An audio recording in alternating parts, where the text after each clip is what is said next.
Hello, fans, and welcome to This Day in Baseball, where we're going to bring you a full radio broadcast of today's game. And before we do that, I just want to thank Classic Baseball Radio, and there's a link in the notes where you can check out their full channel. They have many great radio broadcasts. And while you're listening to today's game, if you want to check out much more about the game and the players, look on the links below, and you're going to see links to player pages, the date the game happened, the year it happened, and the play-by-play. Enjoy the game, and check out the links while you're watching the game, and please don't forget to hit the subscribe button so that every time new content comes out, you're going to get that firsthand. And thank you again for checking out This Day in Baseball, and enjoy the game. Well, there's a great crowd in the Los Angeles Coliseum that probably is around 50,000 at the moment. Watch us now as the players go back to their dugouts. Drysdale continues to warm up off to the right. Jerry Walker continues to warm off to the left. The umpires are coming up, and very shortly now, this 1959 second All-Star Game will be underway. First, let's pause 10 seconds for station identification.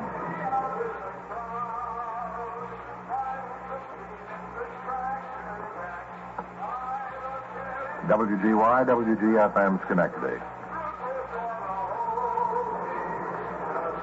The umpires now have moved out to the plate. Working back of the plate today, calling balls and strikes in the National League will be Bill Jakowski.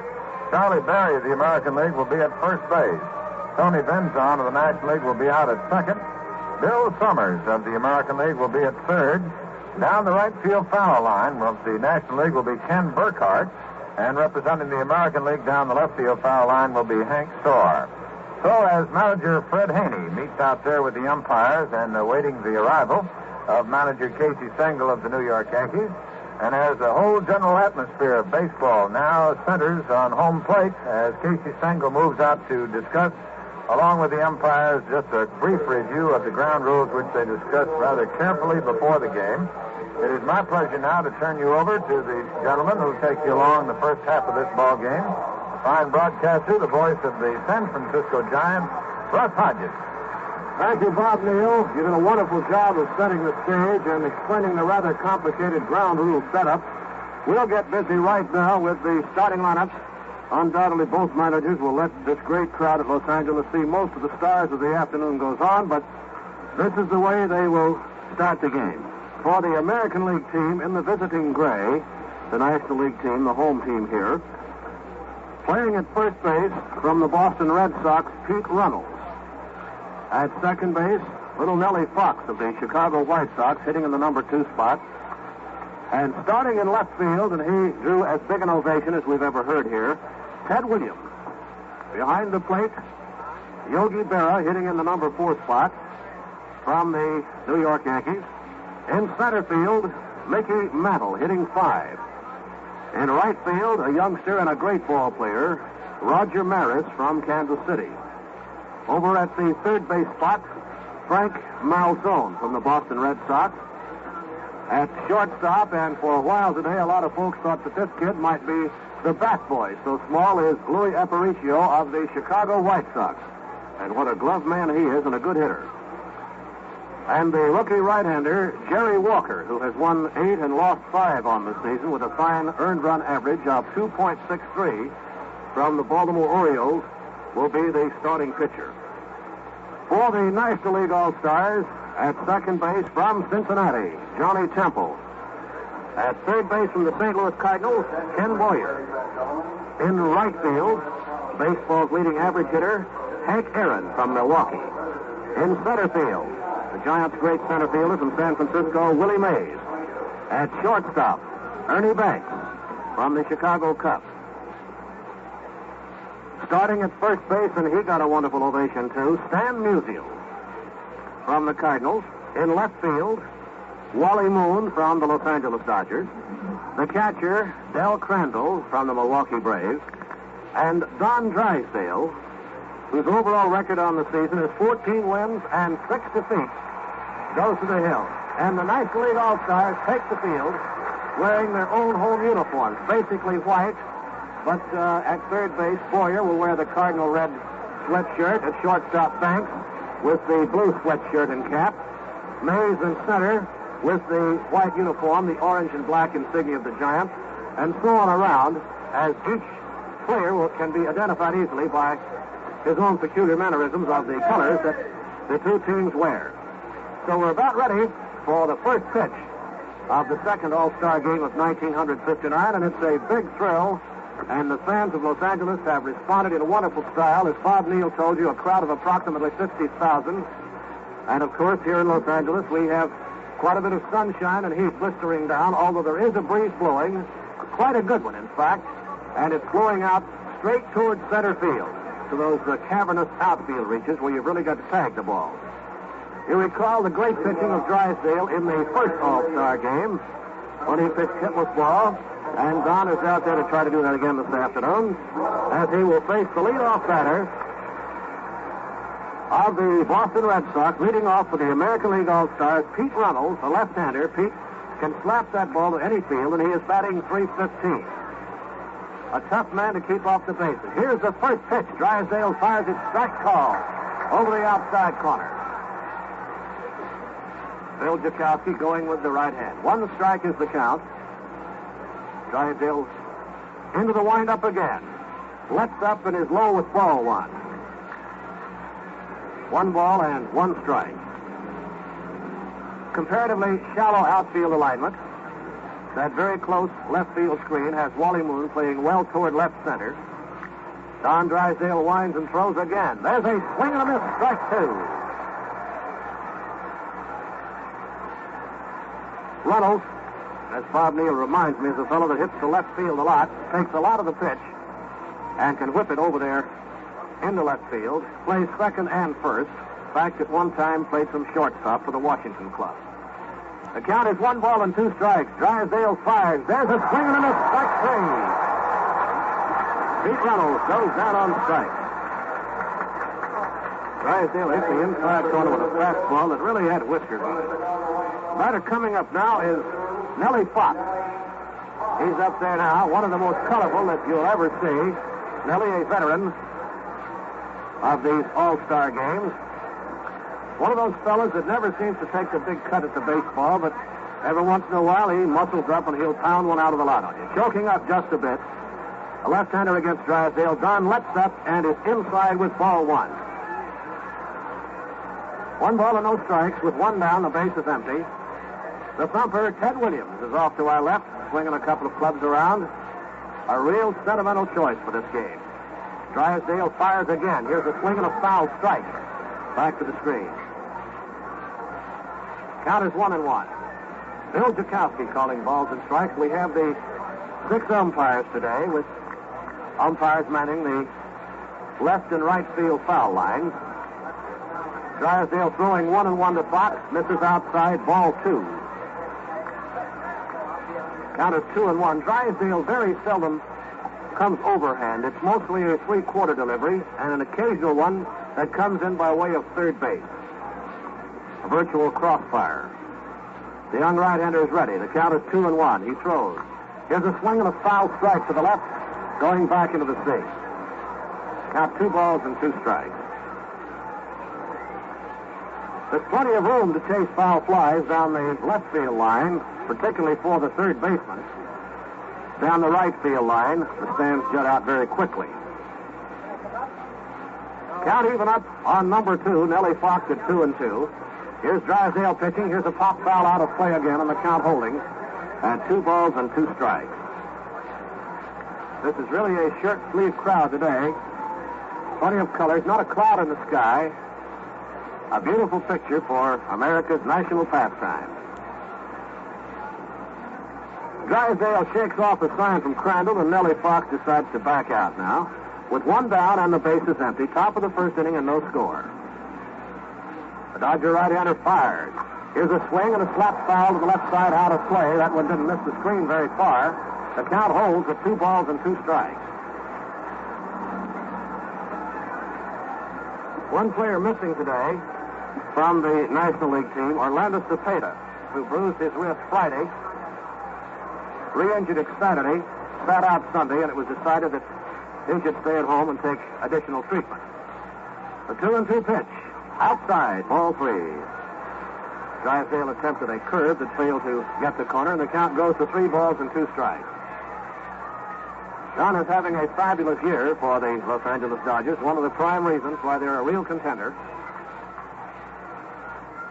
Now the count is 3-2 to Nellie Fox. Drysdale fires. Fox takes wide. It's ball 4. So Nellie Fox walks, becomes the first base runner of the second All-Star Game of 1959, and the batter will be the thumper Ted Williams. And we wonder if Ted is going to try to rise to that challenge of the distant right field screen. It takes a big poke to get over there, but Ted has the type of power that when he hits them, they'll go out of any park.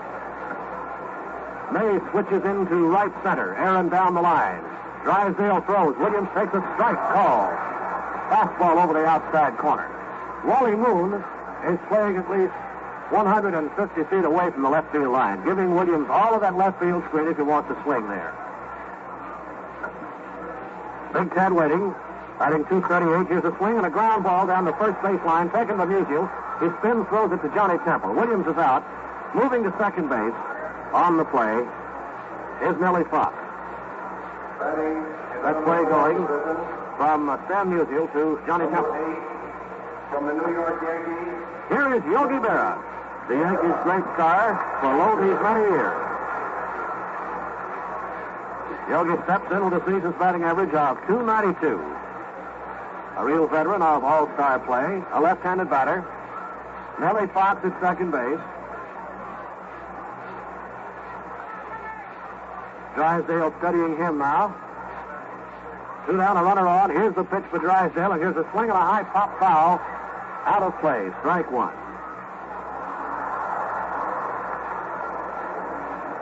Two men down in the top of the first inning. With Berra up there now, who can punch the ball to any field. Moon, the left fielder, has moved closer to the left field line. May still shades into right center. Musial very deep at first base, and Aaron down the line in right. Drysdale pumps, delivers. Strike 2 call. Slider that got the inside corner to the left-handed batter. Count is 0-2.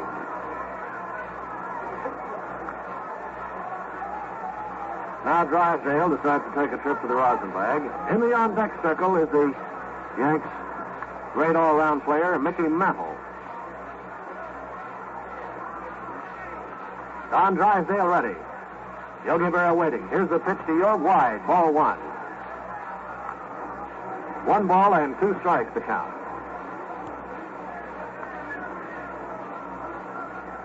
Now the count 1-2 as Drysdale has Berra down to the 2-strike count. Don is ready again. The pitch to Yogi. Fastball wide. Ball 2 and a count of 2-2. You know, you love this game of baseball, but if you had to stand up there against a fellow like Drysdale, particularly as a right-handed hitter, I think you might lose a little bit of your zest for the game. He never lets you see much of the ball. It comes right out of that uniform of his, and it comes mighty fast. Ready for the 2-2 pitch to Berra. Swing and a miss. Strike 3, and the side is retired.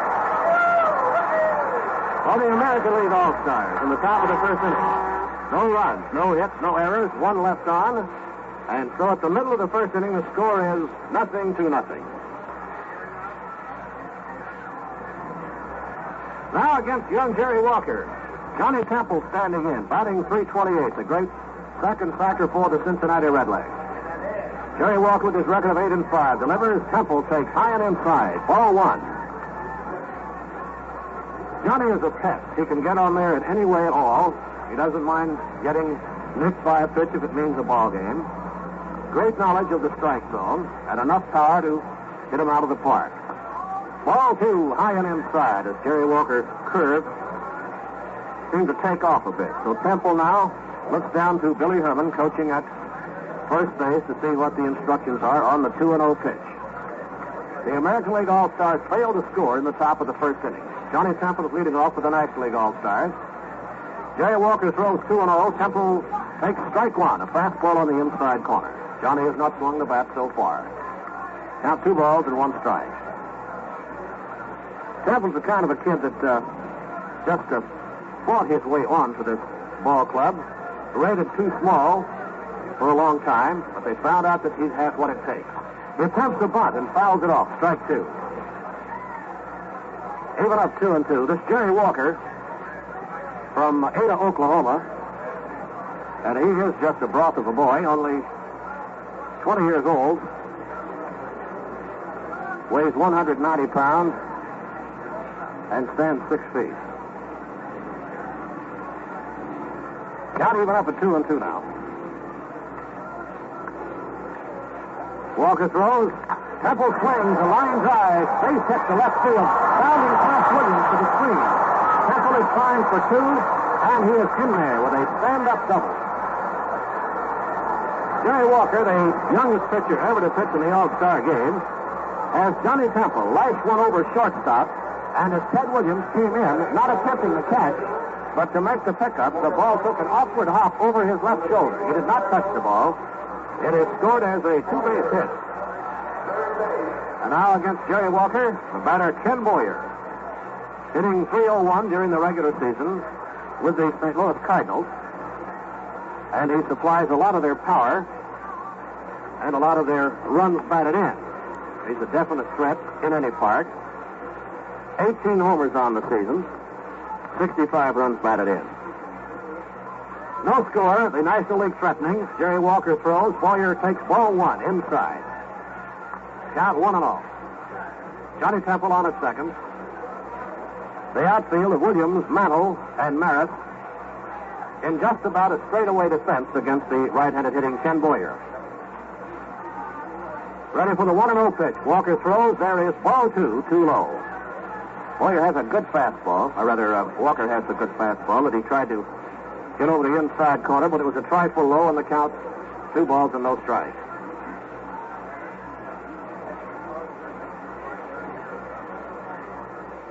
Johnny Temple and Nellie Fox, two of the smallest men on the field, exchanging greetings out at second base. Henry Aaron's in the on-deck circle. Walker throws now, and Boyer swings, grounds one to the right side that Fox picks up, throws to first. In time, moving to third base is Johnny Temple. So the National League All-Stars have the chance to score first with a runner at third and one down, and Henry Aaron stepping up to the plate. And what a year he's having, and what a ball player he is. There's the hand for the introduction of Aaron. Aaron batting .366 with 29 home runs and 87 runs batted in.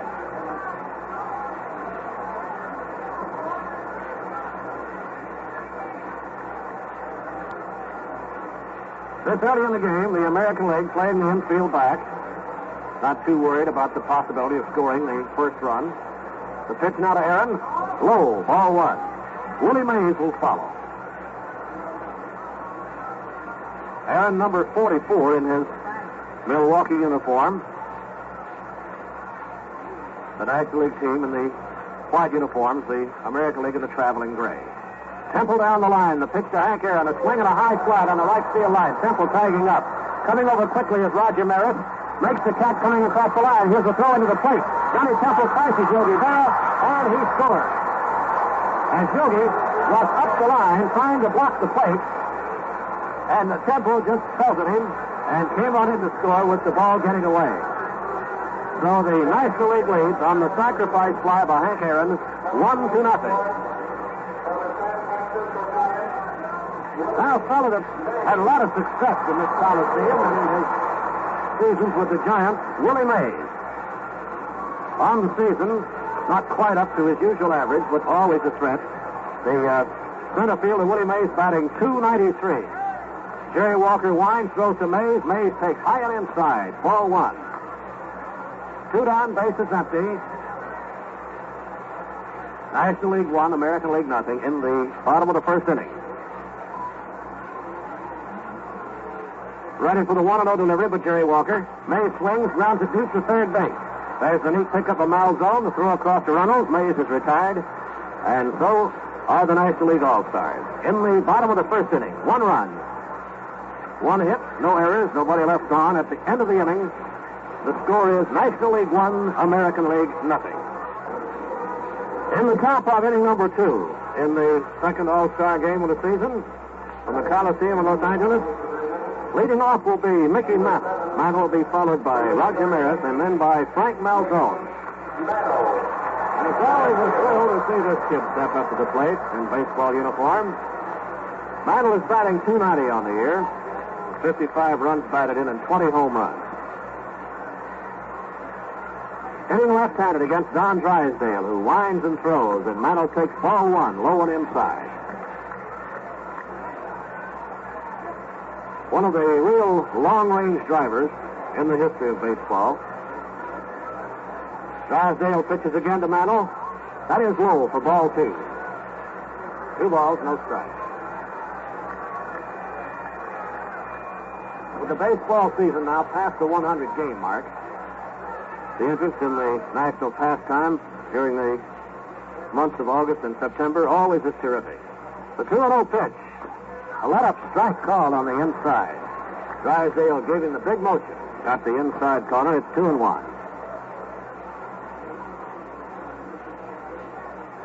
The 2-1 wind-up. Fastball, a swing and a miss. The amount of foul tipped it. The ball was held on to by Crandall. It is strike 2. And a count of 2-2. Mantle is leading off in the top of the second as the National League leads 1-0. Johnny Temple scoring from third on a sacrifice fly hit down the right field line off the bat of Hank Aaron.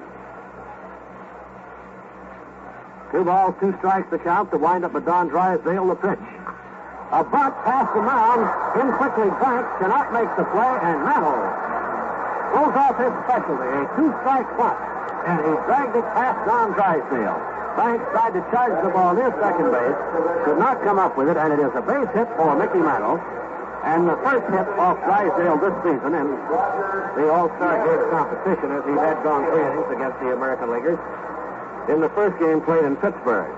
Batter now is right fielder Roger Maris of Kansas City, whose average is .326. Roger has 14 home runs. A left-handed hitter.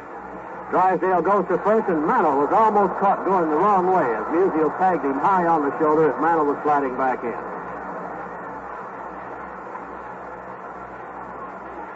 The left-handed batter, Maris, waiting. Drysdale goes to first again. Mantle is back.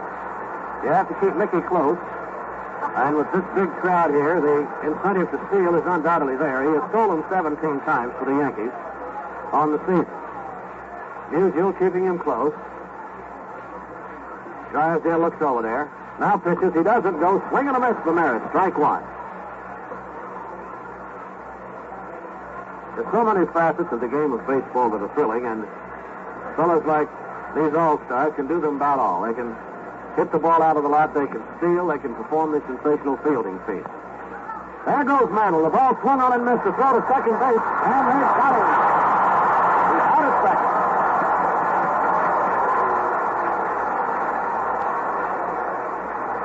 Roger Maris swung at the ball. Good pitch. Crandall fired a strike to Ernie Banks, and Mantle was out sliding. The count now is 2 strikes on the left-handed batter Maris. Drysdale double checks the count. It is 2 strikes. Here's Don winding the throw again. This is outside. Ball 1. 1 ball and 2 strikes. It certainly took a perfect throw by Del Crandall to get Mickey Mantle, and that one is right on the button.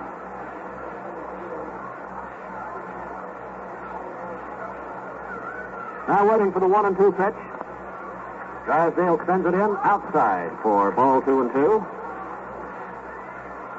The National League leading 1-0 in the top of the second inning with 1 out. Mickey Mantle was just thrown out, attempting to steal second. It's a 2-2 count to Roger Maris. Drysdale throws a let-up. It's outside, ball 3. 3 balls, 2 strikes.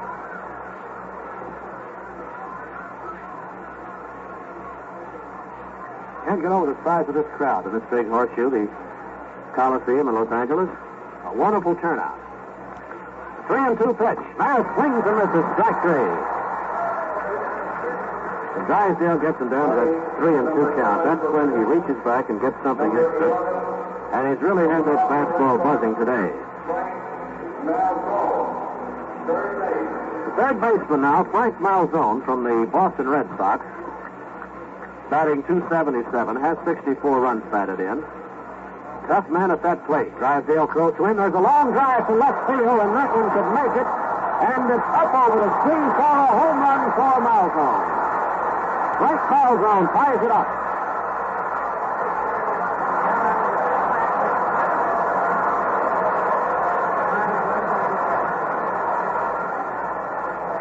So that ties up the game at 1-1. And, Bob, I believe that gives you an indication of the way the sentiment goes here today. I believe it's all for the National League because it was just a little polite round of applause for Malzone's effort.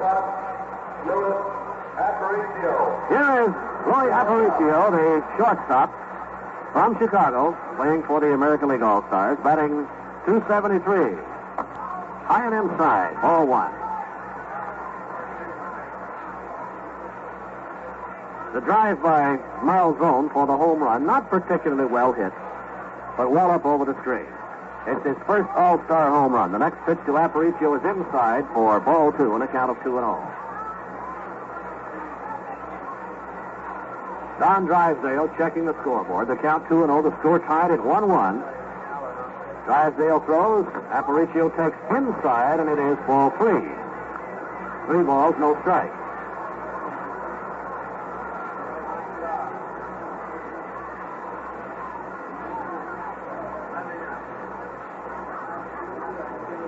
Now here's the 3-0 pitch by Don. There's a strike called on the inside corner to Aparicio, wearing his number 11 from the Chicago White Sox. One of the lightest men in baseball. 3-1 pitch. Rounding ball foul at the plate. The count goes to 3-2. 3 balls, 2 strikes. 2 down, bases empty. The American League All-Stars won. The National League All-Stars won in the top of the second inning.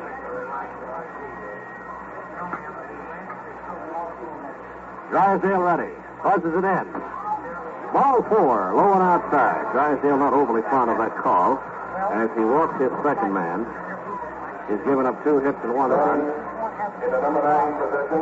And Jerry Walker, Number 38. the youngest man able to pitch in an All-Star game, is coming up. Jerry Walker. Pitcher. And with Aparicio at first base, again, the American League All-Stars may decide to throwing arm.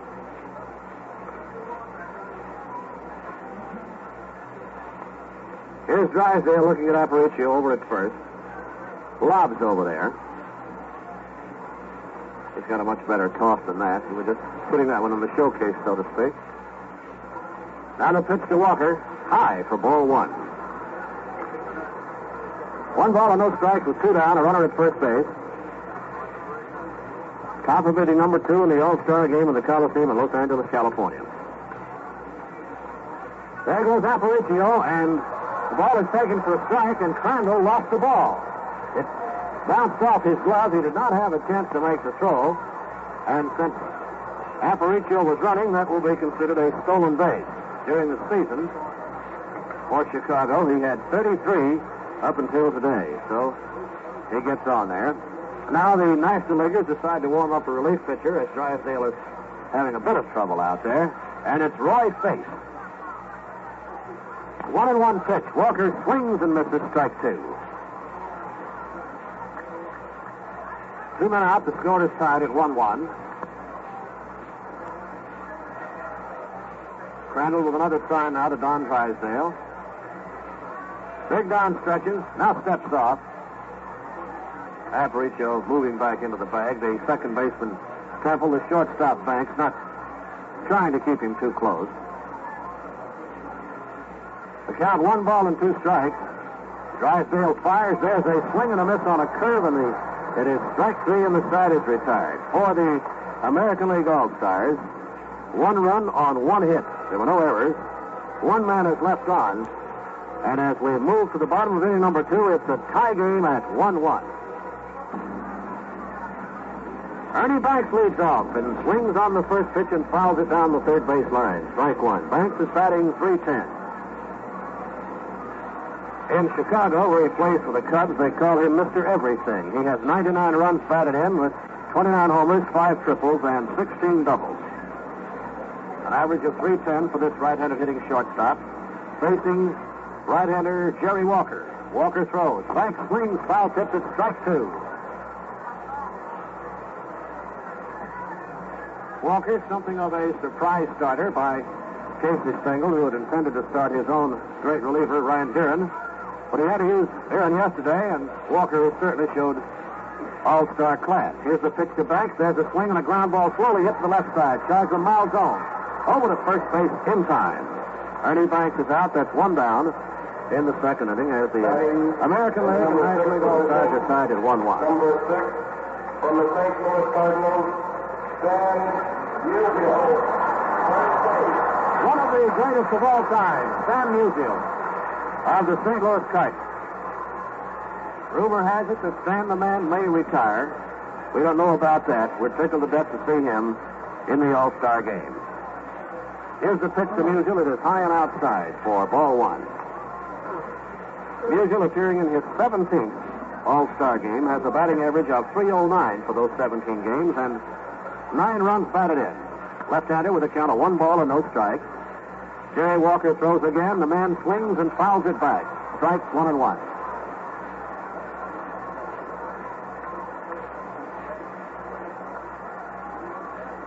One ball, 1 strike. Certainly wonderful that they have that cool breeze here today. As you know, this part of the country can get mighty warm during August, but it's very comfortable. 1-1 pitch, a slow curve, and a swing and a foul. Strike 2. Can't get over the poise of that Jerry Walker out there, only 20 years old, appearing in an All-Star game. For all of the excitement he's portraying, he might just as well be pitching back on the sandlots of Ada, Oklahoma. Now Walker facing Stan Musial. Jerry winds, throws to Stan. That is low and outside. Ball 2-2. 2 balls, 2 strikes. Yogi Berra working behind the plate. Miles zone at third, Aparicio at short, Fox at second, and Ruddles at first. Williams, Mantle, and Maris, the starting outfield, still in there here in the bottom of the second inning. The 2-2 pitch to Musial, a curveball and a foul, as he took a late swing and fouled it back to the screen. Stan was looking for one in the wheelhouse, but that one wasn't in there, but he had to swing to protect. 2 balls and 2 strikes. Jerry Walker gets the new baseball now. They're deep from Musial on the infield and outfield with the exception of Williams, who's playing a shallow left. Here's the 2-2 pitch. High for ball 3. So the count goes to 3-2 on Stan Musial.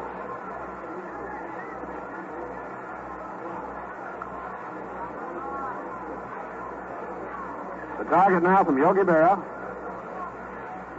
The 3-2 pitch for Walker. There's a swing and a high foul to left field, out of play. And there's an All-Star Game souvenir for some lucky fan back there. 3-2 the count. Berra with a new baseball. Back to Jerry Walker.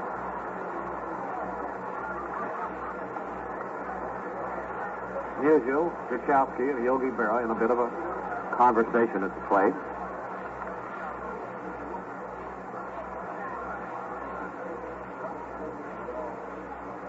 Now the 3-2 pitch. Musial fouls another one deep to left field. That's out of play also, and the count holds at 3 balls and 2 strikes.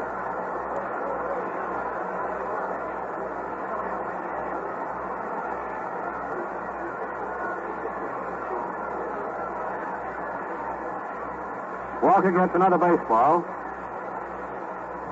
Musial in that picturesque batting style of his, left-handed hitter, crouching low at the plate.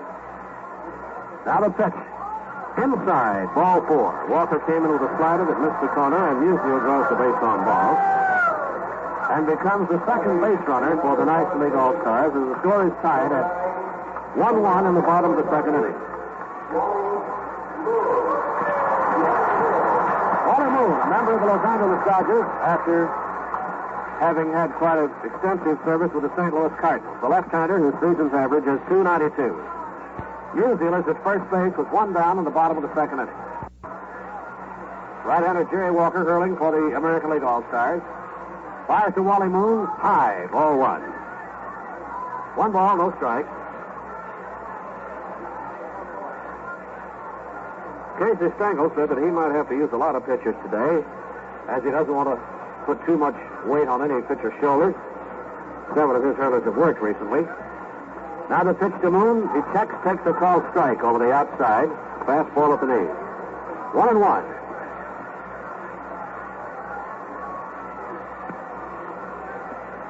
One ball and one strike to the left-handed batting Wally Moon. Musial leading away. Walker throws. There's a swing and a foul to the screen. Count 1-2.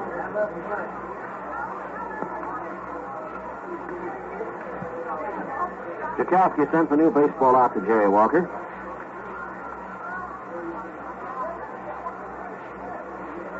Moon moves the bat around very well, and there's a threat to hit the ball off the left field screen here at the Coliseum as you pitch him outside. And also has the power to hit it over the right field fence. Musial ready to go. The pitch to Moon, a let up, and a line drive. Grabbed at first base by Reynolds. Tags first base. A sensational double play. Pete Reynolds making a headlong dive off the bat. And it's no runs, no hits, no errors, nobody left on at the end of 2 innings. The score is all tied at 1-1. The American League All-Stars send up Pete Reynolds, and he swings and fouls one that apparently winged catcher Del Crandall just a bit. Appears that it hit him on the fleshy part of the left arm, but he's all right. As so often happens in this game, you turn in a sensational play, and it's your turn to bat, to lead off, and that's Pete Reynolds, who made the stab of the line drive by Wally Moon and turned it into the double play. Count of strike one. Drysdale winds, throws again. Inside for a ball. Reynolds, Fox, and Williams in the top of the 3rd inning. The two clubs tied at 1-1. Here's the 1-1 pitch now. Reynolds swings, fouls it off, strike 2. His first time at bat, Reynolds was a strikeout victim.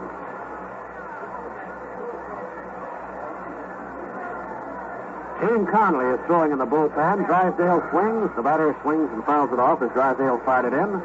And it's 1-2. Like Eugene Conley, who has been a big help to the Philadelphia Phils, will more than likely be the middle inning pitcher today. Drysdale, of course, is scheduled to go only 3. Reynolds waiting for the 1-2 pitch. Don delivers. There's a swing and a foul over the visitor's dugout. Back out of play.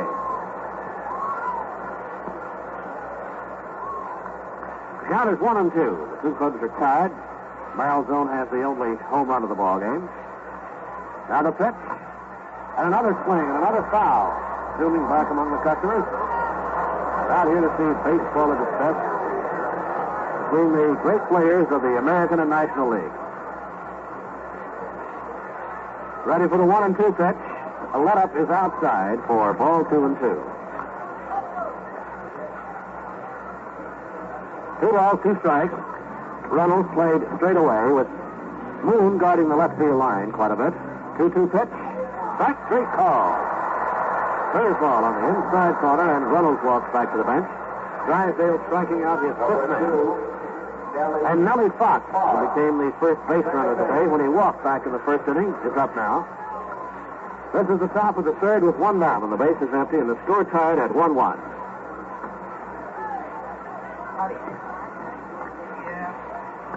Frankie Crosetti coaching over at 3rd and yelling, "Let's go, Nellie." Here's the pitch. Outside, it's a ball. Cookie Lavagetto coaching over at 1st.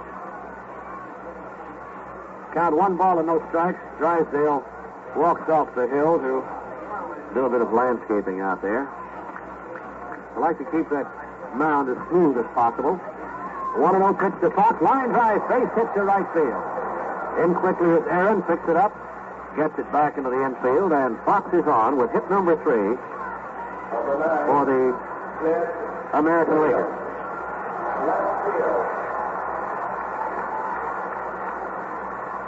Mantle had the first hit. He bunted past the mound and beat it out. He was thrown out stealing. Then with 2 down, Malzone homered over the left field screen. Here is Ted Williams.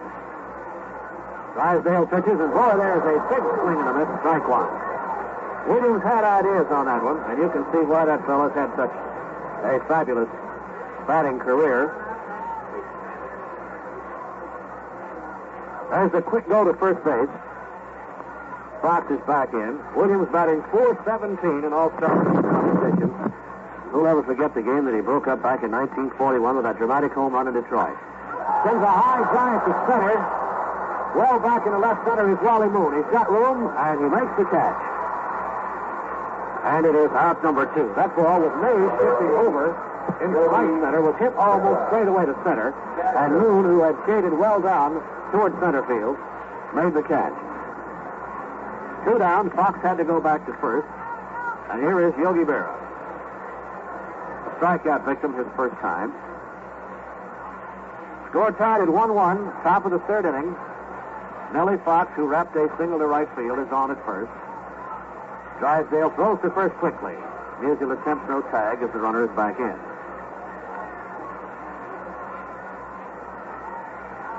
Don Drysdale checks at first again and quickly whips to first. Fox has only 4 steals on the season, but he's a very heady base runner. Now the pitch to Yogi. There's a swing and a long drive to right field. It's got a chance. Back is Aaron, and that's all a con for a home run for Yogi Berra.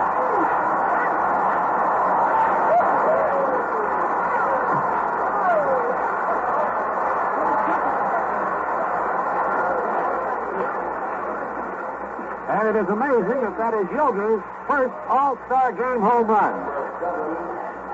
He's had a lot of other hits, and he's played in a lot of All-Star games, but that is his first home run in All-Star competition.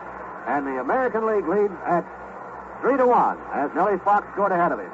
Here's the pitch to Mantle, inside for a ball. That homer by Berra pulled sharply down the line, sailed over the 333-foot mark, and had a lot of room to spare. The American League leading 3-1. Mantle batting. The count 1 ball and no strikes. A let-up is inside for ball 2 and no strikes.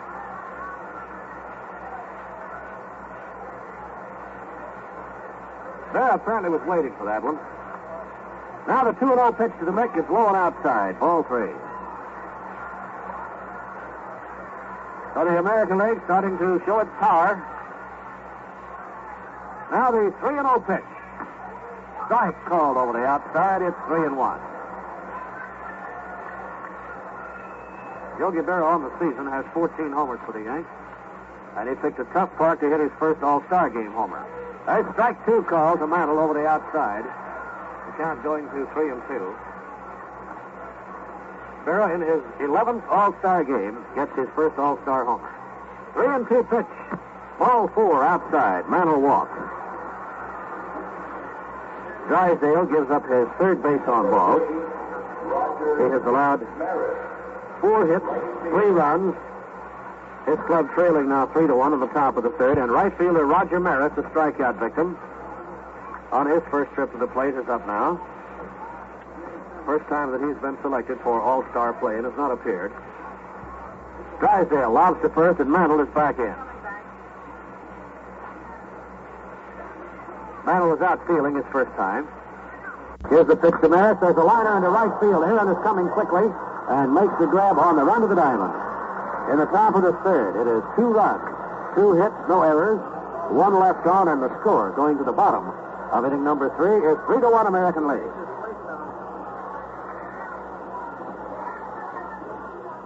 Del Crandall leading off in the bottom of inning number 3. We'll have a pinch hitter for the National League All-Stars. Early Wynn is throwing for the American League.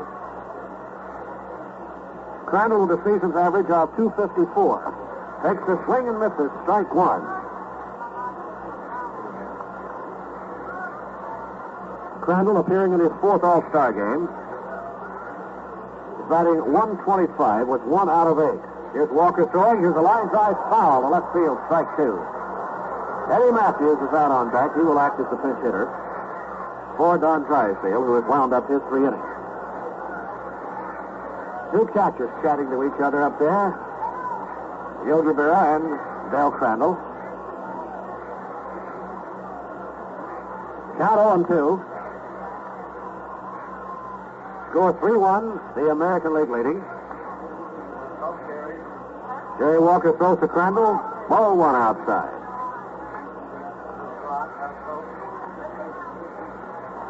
Crandall acts as the captain of the Milwaukee Braves and reminds you a lot of a quarterback. Here's the pitch. Inside for ball two. He's always straightening up during the game to position somebody or to act as a holler guy. He has a count of 2 balls and 2 strikes as he leads off, and Walker throws. Crandall fouls it to the right. The count holds at 2-2.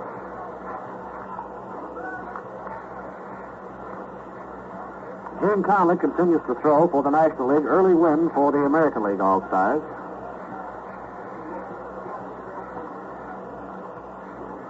The count now at 2 balls and 2 strikes. Bill Crandall leading off in the bottom of the third inning. Jerry Walker into the windup. The pitch. Foul back. And a continued count of 2-2. 2 balls, 2 strikes. Later on in the day, of course, we'll get the official paid attendance. It has to be a big one.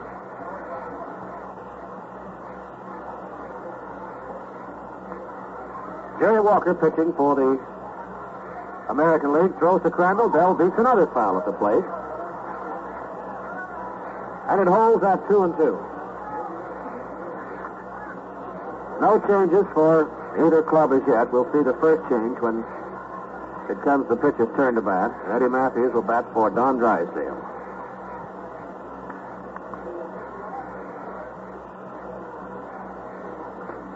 Walker and Crandall hanging in there. The 2-2 pitch. Crandall lines one into center field. Base hit. Coming over pitcher to pick it up his Mantle. Fires behind the runner, and Crandall has to slide back in. As Mantle showed off the power of that fine throwing arm. Crandall had made the big turn, expecting the throw to go into second. And suddenly there was that baseball on its way to first. That is hit number 2 for the National League All-Stars. And Eddie Matthews is up now. Matthews playing in his 5th All-Star game. Has had 1 out of 11, and he is batting for Don Drysdale, who worked 3 innings, gave up 3 runs, 4 hits, walked 3, and struck out 5. The lead for Crandall at first base. Walker delivers, high and outside, ball 1.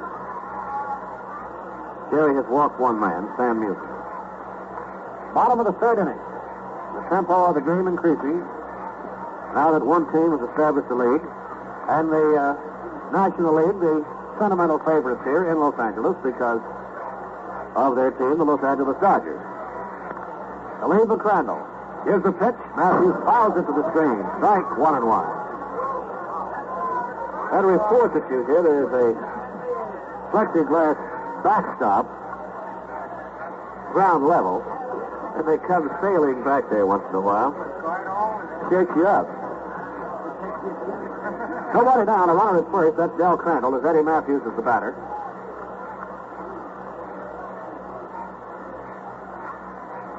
Ready for the 1-1 pitch. Here's a swing and a high foul to the right, out of play.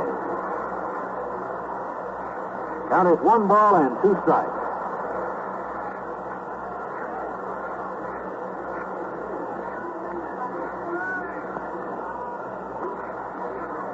Right-hander Jerry Walker, only 20 years old, has won 8 and lost 5 for the Baltimore Orioles. And he doesn't appear to be overawed by this All-Star Game situation at all. Matthews waiting on the 1-2 pitch now. Jerry Walker's ready, throws. Matthews swings and misses. Strike 3. Eddie was batting an even 300 with 73 runs batted in and 30 homers, and he went down going for a high fastball toward the outside. That is strikeout number 1 for Walker. And here is Johnny Temple, the second baseman. Temple doubled over shortstop his first time at bat, went to third on an infield roller off the bat of Ken Boyer and scored when Aaron hit a high flight on the right field line, caught by Maris, but deep enough for Temple to score. Crandall at first with 1 out. Jerry Walker throws. Strike called over the outside corner to knee.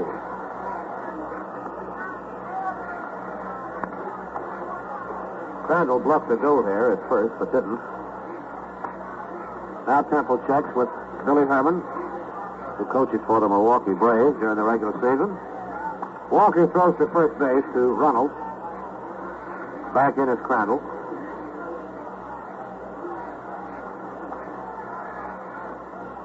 Here's the right-hander ready again. Walker throws to Temple. Johnny attempts to bunt, misses. There's a throw to first base, and Crandall is fairly back in.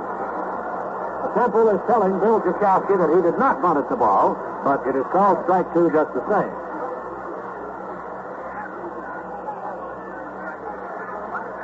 Six umpires today. Jakowski calling the balls and strikes. Charlie Berry at first. Tony Ventman at second base, and Bill Summers at third, with Burkhardt and Seward taking care of the left and right field foul line. Temple is at a count of 2 strikes now. A good man at hitting that ball to right field. Jerry Walker throws. Johnny Temple swings and sends a high drive to center. Mantle is back, half room. Williams makes the catch, out number 2. So that puts it all up to Ken Boyer. It's the National League All-Stars that are doing his scoring here in the bottom of the third inning with 2 down. The American League leading 3-1 in the bottom of the third.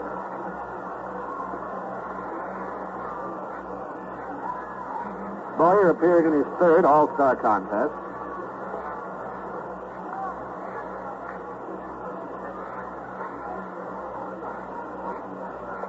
He's been a fine hitter in his 2 other games. He has 4 out of 6 up until today. 4 out of 7 now. The pitch to Boyer, strike over the outside corner. Ken's a right-handed hitter and one of the 3 Boyer brothers to make the big leagues. Cloyd, Cletus, and Kenny. The 0-1 stretch. Now the pitch to Boyer, low for a ball, and it's 1-1. We'll start seeing some changes now after 3 innings as manager Casey Stengel and Fred Haney have some great stars that they want to show the fans here on the West Coast.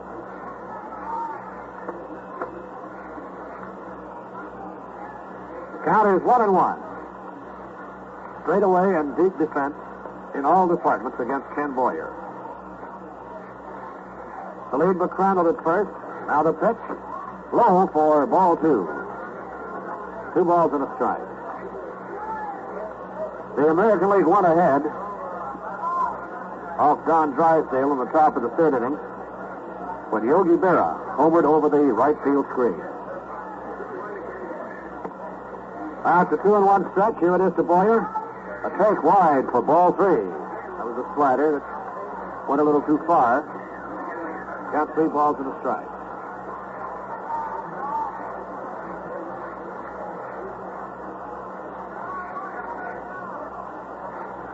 So now Boyer looks down inquiringly at Billy Herman, the third base coach. Crandall is in on the secret. 3-1 pitch. There's a swing and a foul down the third baseline. The count 3-2. Well, in this situation, Crandall will be going. Fans yelling because the fan down the left field line failed to stop that ground ball as it was bounding into the seats, and then a park attendant got it.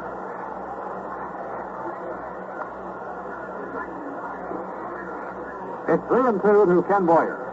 2 down. 3-1, the American League leading the National League at the Coliseum in Los Angeles. A quick go to first base, and Bill Crandall is back in.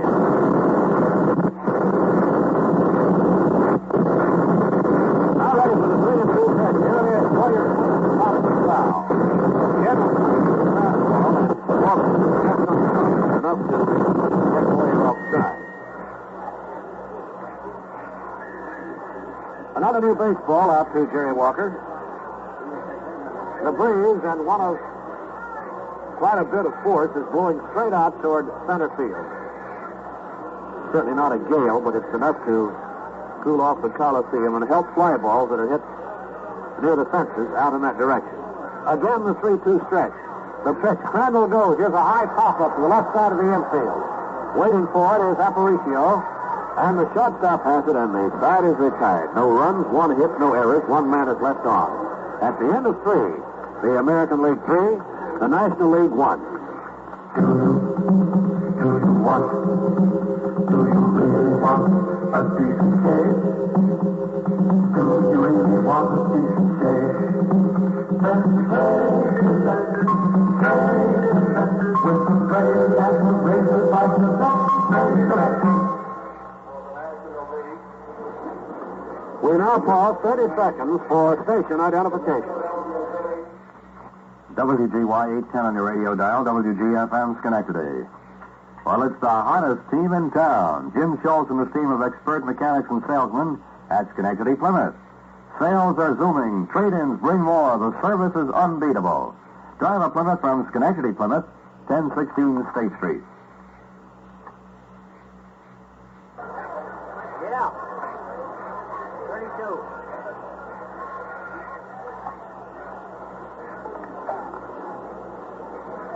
A new pitcher for the National League, Gene Conley, comes in, and as Jerry Walker walked to the bench for the American League All-Stars, he was given a fine hand. As this young right-hander worked the first 3 innings against the power-laden National League team, held them to 2 hits, conceivably could have had a shutout had it not been for a bad hop on a single hit by Johnny Temple in the first inning that resulted in a double as the ball bounded over the head of Ted Williams. He went the full 3 innings, gave up 1 run, allowed 2 hits, walked 1, and struck out 1. So now Gene Conley, formerly with the Milwaukee Braves, before that the Boston Braves, and now with the Philadelphia Phils, is the oncoming pitcher. Conley is making an appearance in his 3rd All-Star game. He has won 1 while losing 1. A towering right-hander and a great basketball player with the Boston Celtics. The pitch to Frank Malzone is low and inside for ball 1. Conley represents the only player change for the National League so far today. Gene throws to Malzone, low for ball 2. Malzone homeward over the left field screen his first time at bat.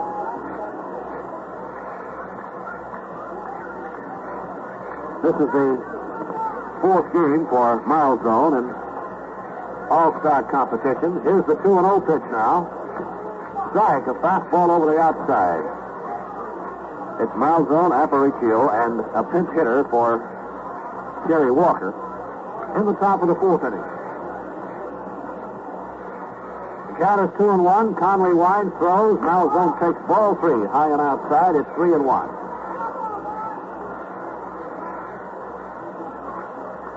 3 balls and a strike.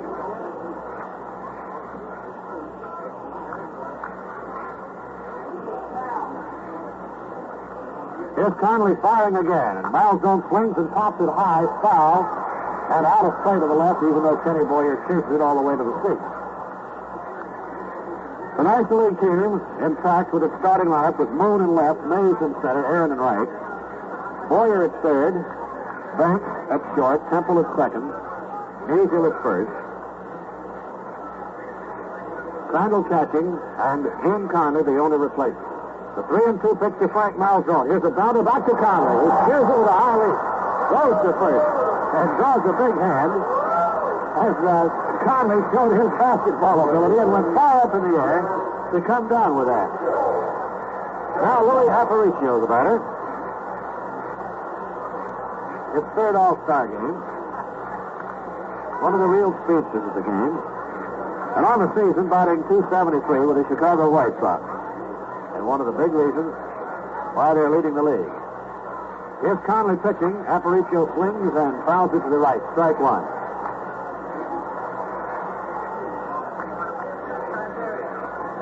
In goes to Rosenberg again.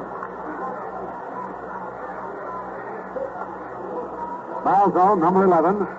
Aparicio, number 11, waiting. Swings, bounds it slowly to the left side. Up with it is Boyer. Flips to first, and Aparicio is out for out number 2. Now the American League will send up a pinch hitter for their starting pitcher, Jerry Walker. Pete Runnels in the on-deck circle yells over to the bench.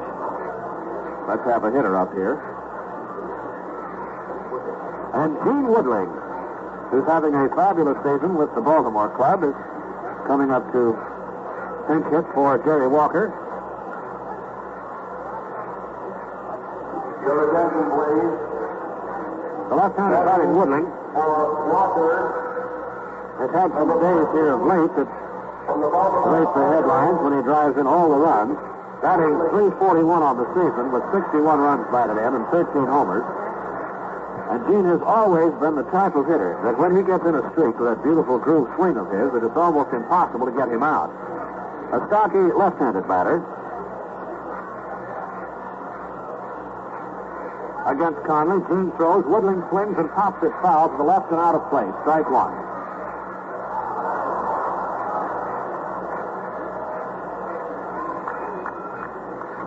The National League has used one pinch hitter, Matthews, who was a strikeout victim. And Woodling guarding the plate, crouching very low as Conley throws. Gene swings on a change-up curve, and it's strike two. Two down, the base is empty. The American League All-Stars leading 3-1. The 0-2 pitch for Conley to Woodling. A bounding ball deep to first base. Grab the stand, Musial, and Musial runs over him, tags the bag, and the side is retired. And he draws a big hand for that, and Conley gets the hand too. No runs, no hits, no errors, nobody left on. We move to the bottom of the fourth inning. The score of the game is American League 3, National League 1. Here in the Coliseum in Los Angeles, California, where the score is the American League 3 to National League 1, a new hurler comes on, Early Wynn. He has been selected for All-Star competition 6 times. He has been in 5 games. And Early has 1 win to his credit and no defeat in All-Star competition. On the season, this great right-hander for the Chicago White Sox has won 14 while losing 6. And is one of the active players around who has given a chance of reaching the 300 mark in victory. He will face Hank Aaron, Willie Mays, and Ernie Banks in the bottom of inning number 4. Aaron, up his first time, sent a sacrifice last night.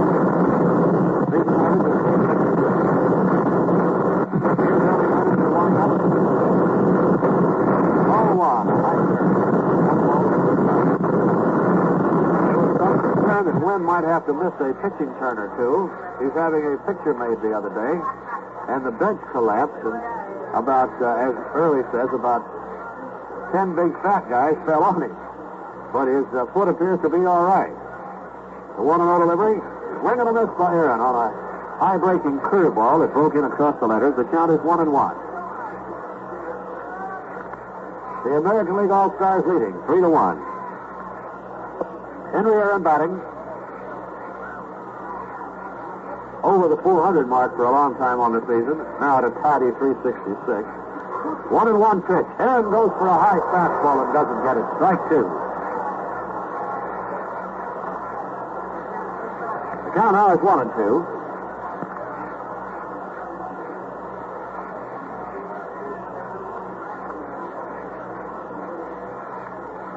Early Wynn studies these signs.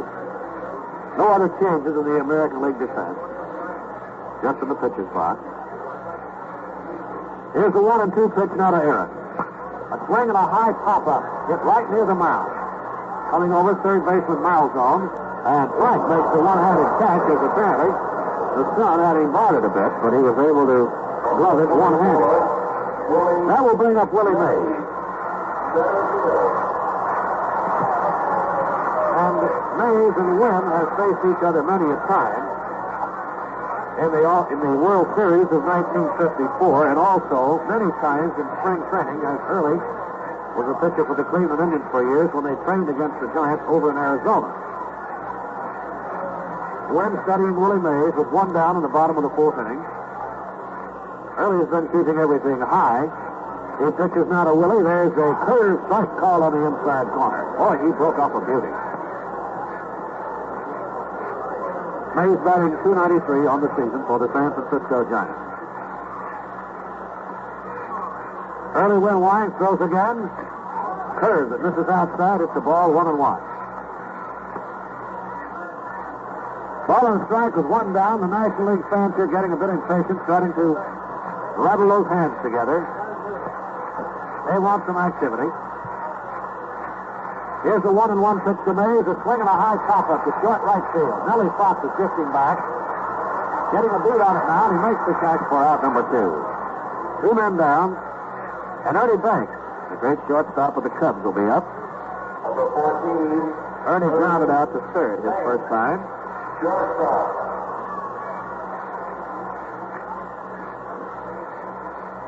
Banks, appearing in his 5th All-Star game, has batted 11 times with 3 hits. 2 doubles. He's looking for his first All-Star home run. Early wind delivers. Banks takes a slider strike called over the outside. The American League leading 3-1 with 2 down. The base is empty in the bottom of the 4th inning. As Wynn winds, delivers again. Banks takes a high curve inside for a ball, 1-1. On occasions, but not too often, Wynn will throw you the knuckleball. Only when he figures that he has you set up for it perfectly. It's not his Sunday pitch at all. With 1-1 fastball, a swing and a miss, strike 2, 1-2.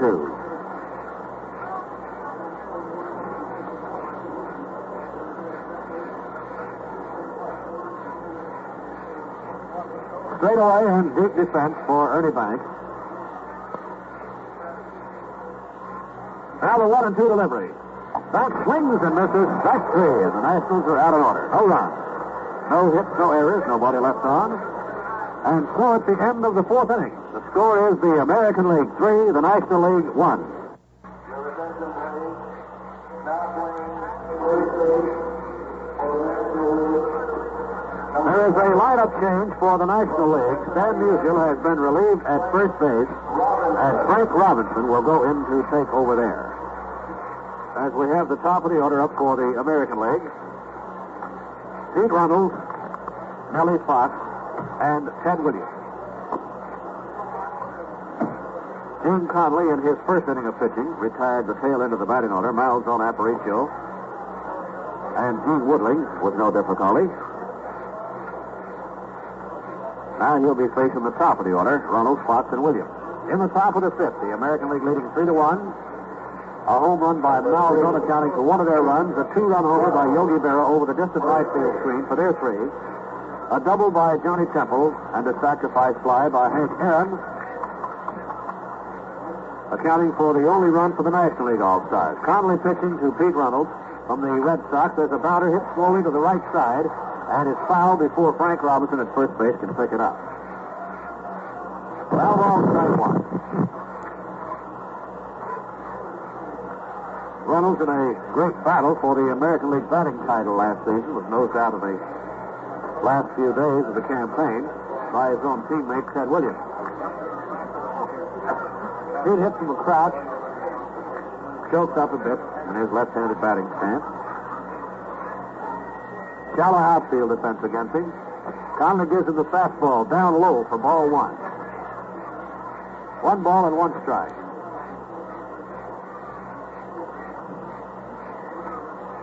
Gene Conley throws again now. Fastball is inside, ball 2. Conley came straight over the top that time. Gene's record with the Phils, 9-7. Philadelphia club had trouble winning on the West Coast in regular season play until Conley pitched into a win over the Giants at Field Stadium in San Francisco. Ball 3, high and inside with a fastball. 3-1. Art Wilhelm, he with the dazzling knuckleball, starts warming up with Elston Howard. Conley is low, ball 4, and Pete Runnels walks as Conley walks his first man and permits his first base runner since he came on. Number 2. Drysdale worked the first 3 for the National League, gave up 3 runs, all earned, on 4 hits, walked 3 and struck out 5. Now Nellie Fox will be the batter, and Del Crandall decides this would be a good time to go out and have a chat with Gene Conley.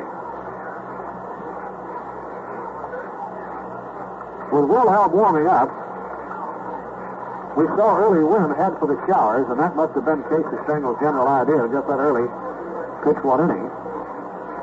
As Wilhelm is firing the knuckleball down the left field line. Nellie Fox had a conference with Cookie Lavagetto, the first base coach. They tell Runnels all about it. Runnels is on the bag now. Is Fox a good man for the bunt or the hit and run? Chokes up on the club. Here's the lead at first base. The overhand curve called a strike, and Ellie Fox been selected for All-Star play 9 times and has appeared in 8 games. Overall average of 346. It's a day of perfect record with a walk and a single. Top of the 5th inning, 3-1, the American League leading. Conley checks at first, throws to Fox again, a pitch out, but the runner, Pete Reynolds, at first was not going. Ted Williams has a couple of pieces of lumber. It is loosening up down to our left. Temperature in the Coliseum today is 70. The pitch, Fox slaps one foul to the left side out of play, and it's a count of 1 ball and 2 strikes.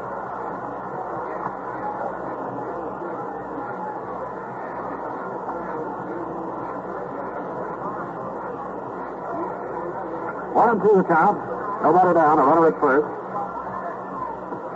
Frank Robinson right on the bag with a runner. Conley throws, and Fox wins and grounds it to Johnny Temple, who goes to second, the banks for 1, back to third, no double play. Just 1 out on the 4th at second base. Johnny Temple, number 4, to Ernie Banks, number 6, if you're scoring. And again, for his 3rd appearance in the game, here is Ted Williams. Ted has bounced out to first and slide to left. Selected for All-Star play 16 times.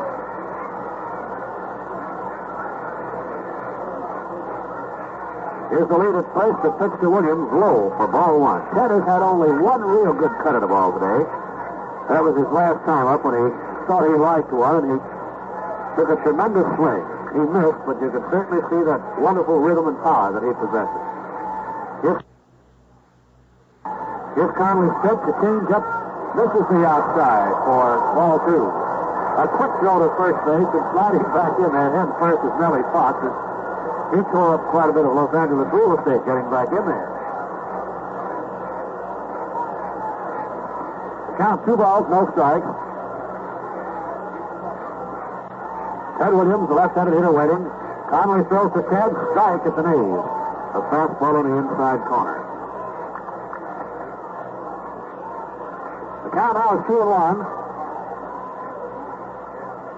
The fans thrilling to the threat of Ted Williams. Here's the 2-1 pitch, a swing and a foul to the right side. The count goes to 2-2.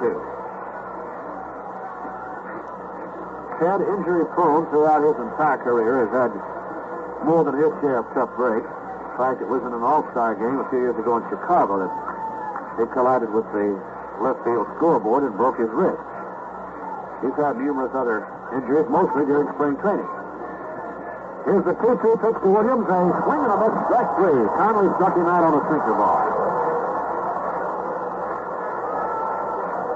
Up at the plate now, Yogi Berra, responsible for the 2-run lead for the American League, as he homered over the distant right field screen in one of the toughest spots for the left-handed hitters for home runs in baseball. 2 down, top of the 5th inning. Reynolds, who walked, is at first base. Conley to face Yogi. Pitch. A high curve inside, ball 1. There has been selected for All-Star play 12 times, has appeared in 10 games.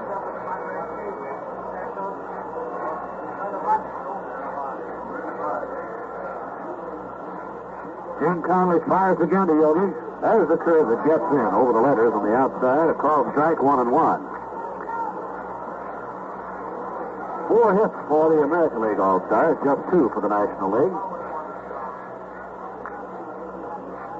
Shift around to the right on Yogi now as Conley comes in wide with ball 2. Count 2-1.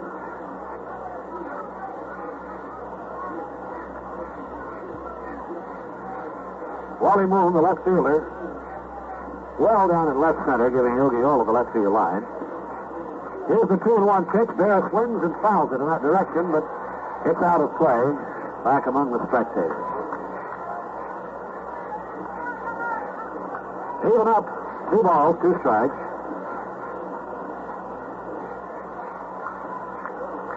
Baseball interest and rivalry here on the West Coast intense between the Giants and the Dodgers. Here's a curve and a swing and a foul back and a continued count of 2-2. And then with the fact that Milwaukee is visiting the West Coast, first to play San Francisco and then Los Angeles during the coming week, everybody wants a ticket to the ballgame. And the same prevails around all of the other cities in the National and American League. Here's Conley's 2-2 pitch to Barrow. Swing and a miss. Strike three, and the side is retired. No runs, no hits, no errors. One left on. Moving to the bottom of inning number 5. The score is American League 3, National League 1. Now playing left field for the American League. Moving to the bottom of inning number 5 and ready to take over now as we have a few lineup changes. You've heard this fellow on many of the famous sports events, the bowl games, All-Star and World Series. Playing the season, you're here with the Cleveland Indians. Bob Neal. Thank you very much, Russ. And hello, everybody. We're ready to move into the last half of the 5th inning here in the Coliseum. So far, the pitchers have been the dominant factor. Although Yogi Berra's big bat, as Russ told you so eloquently, swung once and drove one deep over the fence. And then another big swing by Malzahn has given the American League a 3-1 lead. The combined pitching of Jerry Walker and a fine pitching performance by Early Wynn in the 1 inning he's worked has limited the National League to 2 hits. We have some changes now in the American League lineup. Al Kaline has gone to left field, and going out into right field is Rocky Colavito. We've got some changes in the umpiring, too. Bill Summers of the American League will take over at the plate. And going down to first base will be Ken Burkhart. And out in right field is Bill Jakowski. No, Jakowski's coming out now. He'll go down to third base. We'll check them for you, give them to you as they work out. Frank Robinson is coming along, and Robinson, who took over at first base for Stan Musial, moves in there now, first time at bat. So Bill Summers works the plate, and Frank Robinson steps in. Fine ball player from the Cincinnati Redlegs. Started as an outfielder, has moved to first base, has been a great help to manager Freddie Hutchinson and the Redlegs. The outfield shades to left. First pitch by Wynn. A swing, a drive deep in the left field. That ball is carrying, and it is going back, and it is over the fence for a home run. Frank Robinson pitched on that first pitch from Early Wynn, a fastball, and he drives it high over the left field fence, left center field fence, if you will, about 335 feet away. So the National League, rather quiet up to this time, suddenly strikes with devastating force, and they pick up a run, and it's 3-2. Robinson on the first pitch gets his first All-Star Game home run. Up there now is Wally Moon. He lined into a double play on a fine snag of a line drive by the first baseman, Pete Reynolds. Wally Moon, left-hand batter, stands deep in the box. The outfield playing him straight away. Malzahn at third moves in just off the edge of the grass. Early Wynn, the veteran right-hander, deals a curveball that's outside, ball 1. National League prepares now to make a number of changes. They've got a lot of activity along the sidelines. Early Wynn looking into Yogi Berra. Is set and fires now. There's a curve outside, ball 2. 2 balls, no strikes. The batter, Wally Moon. And the American League leads 3-2. We're playing in the last half of the 5th inning. 4 hits for the American League, 3 hits for the National League. And there have been some big ones. Sam Jones is throwing in the bullpen for the National League. Fine right-hander from the San Francisco Giants.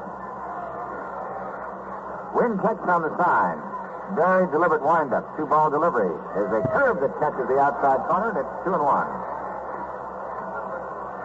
There's a fine breeze blowing up towards the outfield. And the fans really enjoying this one. Early Wynn with the sign is ready. Fires on the 2-1 pitch. It's outside, ball 3. 3 balls and a strike now to Wally Moon. The National League with nobody out batting in the last half of the 5th inning. They've drawn within 1 run of a tie. Nellie Fox drifting back at second base. Pete Reynolds deep at first. And Early Wynn, back of the batter, 3-1. Comes down with the next pitch, and it's a high curve outside, ball 4. So the National League gets Wally Moon on first base. And there's a runner there with Del Crandall coming along. Crandall got a single right through the center in the 3rd inning. So Early Wynn now has his work cut out for him as Del Crandall, who can hit the long ball and who's a cagey veteran of experience at that plate. Slightly open stance. Malzahn is backed up from the third base bag about 2 or 3 steps. The outfield is shading around to the left now. It's Colavito in right center. Reynolds holds against the runner. The look by Wynn. And the pitch fired down to Crandall. He tries to bunt. He pops it, and it is grabbed by Wynn for the out. Tried to bunt that ball and popped it up right in front of the plate. Grabbed by Early Wynn for out number 1, and Wally Moon hustles back to first.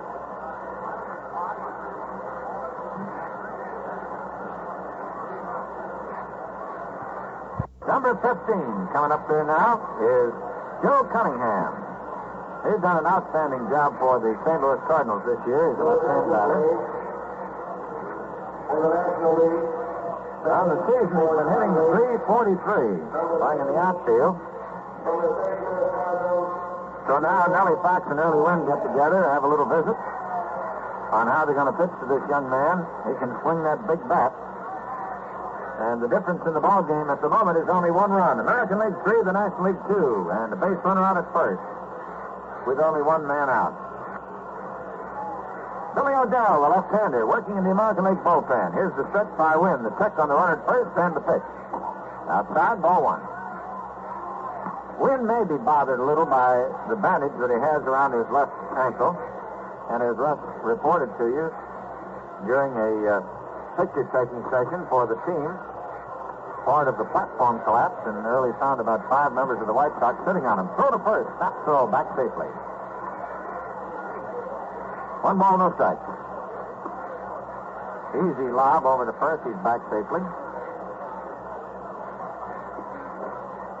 All right, Cunningham, who stands very deep in that box. He's almost shaking hands there with umpire Bill Summers working the plate. Look over to first in the pitch. 1 down. A bounce to the left side. Aparicio has it. Feeds it to Fox. Throw to first is too late. Forced play at second base. One of those slow rollers had to wait for it to come along. And he tossed it over for the fourth. But Cunningham gets on. So Cunningham on the field is short. Is on there batting for Townley. And Junior Gilliam is coming along. Junior's a switch hitter batting from the left side against the right-hander, Early Wynn. Gilliam batting .319, and he'll get a big hand since he represents the Los Angeles Dodgers. Early Wynn now with a runner at first, 2 out, playing in the last of the 5th inning. Deals one to Gilliam outside with the curve, and it's ball 1. I've not seen Wynn throw the knuckleball yet. Veda Pinson, a very fast man, has come in to run for Cunningham.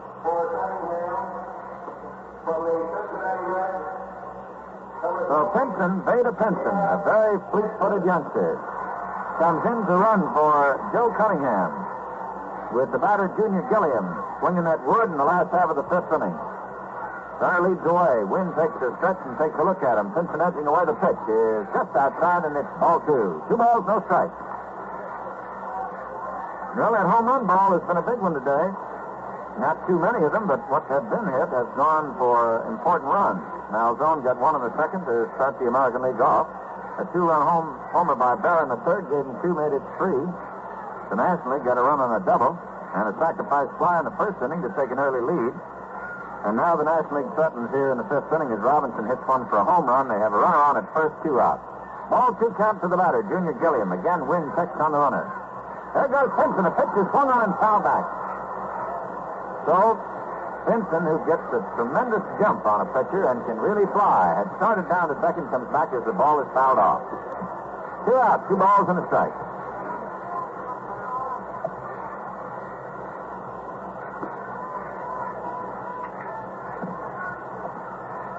Veda Pinson has had 16 steals on the season so far, so you get an idea of just how fast and elusive this young man is. Wynn is mindful of it, throws over to first, he's back safely again. Stretch now by Wynn, Pinson bothering him a little bit, edges away, 2 balls and a strike. Keeps marking his feet, and Wynn now tips off the rubber. Fans are loving it. All right, once again, Pinson jumps off to a lead. There's Wynn with a stretch. And the pitch coming down to Gilliam, outside, ball 3. 3 balls and a strike as Wynn misses with the curve. Well, Gilliam now steps out. Takes a look down at the third base coach. Pete Reynolds holding against the runner at first base. Pinson now looks into Gilliam, and they kind of exchange the niceties of the afternoon, and Wynn would like to be in on it. Takes off the first time from Yogi Berra. Now takes the stretch, and Pinson edges away. 3-1 pitch is outside ball 4, and the National League has runners at second and first.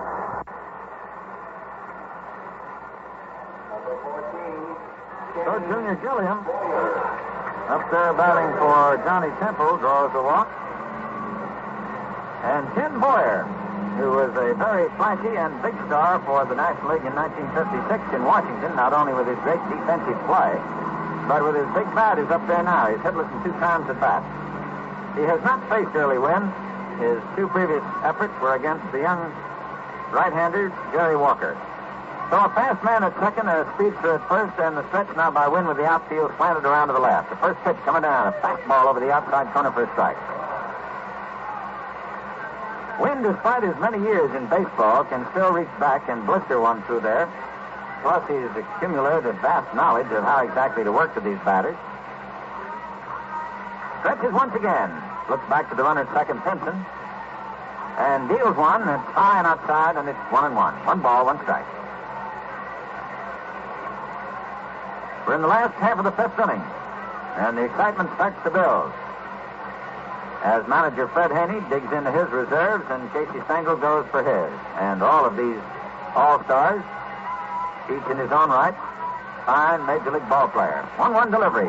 Half swing started to go. Checked it. It's outside. 2 balls and a strike. Breaking ball dropped down and outside. Calavito, who's taken over in right field, is on a line in right center. Mickey Mantle over in left center. And back near the screen in left is Al Kaline. Now zone backed up along the line at third base, and Aparicio deep at short. Fox is shaded over near second. The runners lead away now. Pinson at second, Junior Gilliam at first. And Early Wynn ready with a 2-1 delivery. Deals a strike on the outside corner, and it's 2-2. Gets that fastball just above the belt over the outside corner. 2-2 count with 2 out. 2 on, and a big pitch coming up.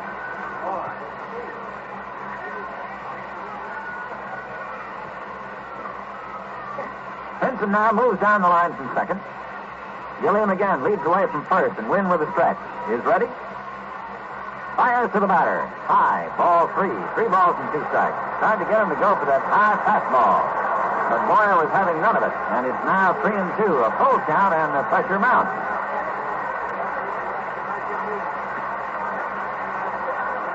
National League fans predominantly here in the Los Angeles Coliseum. About 50,000 of them. And, of course, we're just guessing. Let to go now as Early Wynn takes a look back to the runners, and there they go. The 3-2 pitch is outside ball 4. The bases are loaded.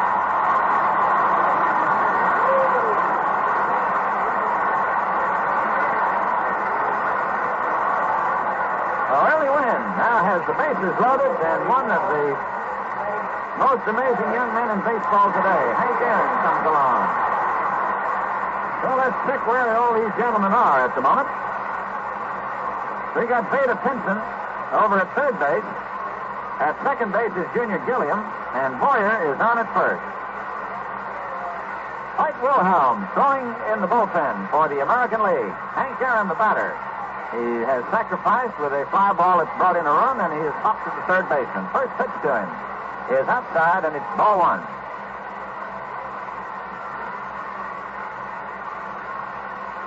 Bases loaded. National League coming up here in the last half of the 5th inning. 4 hits for the American League, 3 hits for the National League, and it's 3-2 with the American League leading. Here's the pitch coming to Aaron. Swings and fouls it off. Back on the screen, and it's 1-1. One of the amazing things about Hank Aaron is this youngster who's been the terror of the National League for so many years with his fine hitting.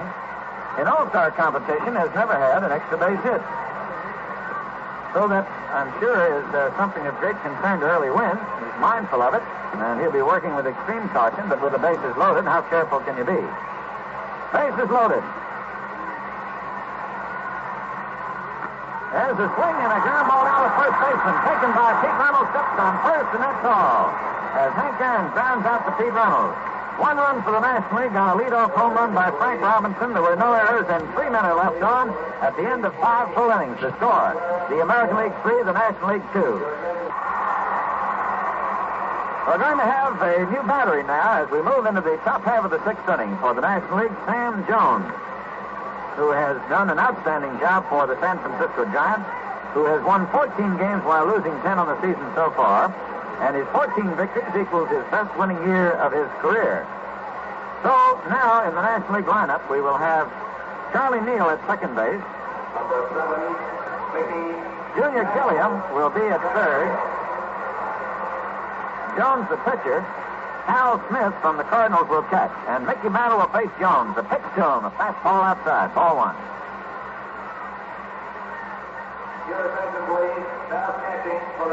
Hal Smith working back of that plate as Sam Jones gets set to go, and he fires on the one-ball delivery, and he gets the strike over. Never forget watching the no-hit game pitched by Sam Jones against the Pittsburgh Pirates some years ago. Walked the bases full in the ninth inning, then struck out the next three men. Fouled off to the left, and it is a one-ball, two-strike count to Mickey Mantle. Mantle so far today got a single in the second inning when he pushed a bunt by the starting pitcher for the National League, Don Drysdale. He walked in the third, so he's 1 for 1. 1 ball and 2 strikes, and we're playing in the top of the sixth inning. The American League leads 3-2. Here's the delivery. Outside, and it's 2 balls, 2 strikes.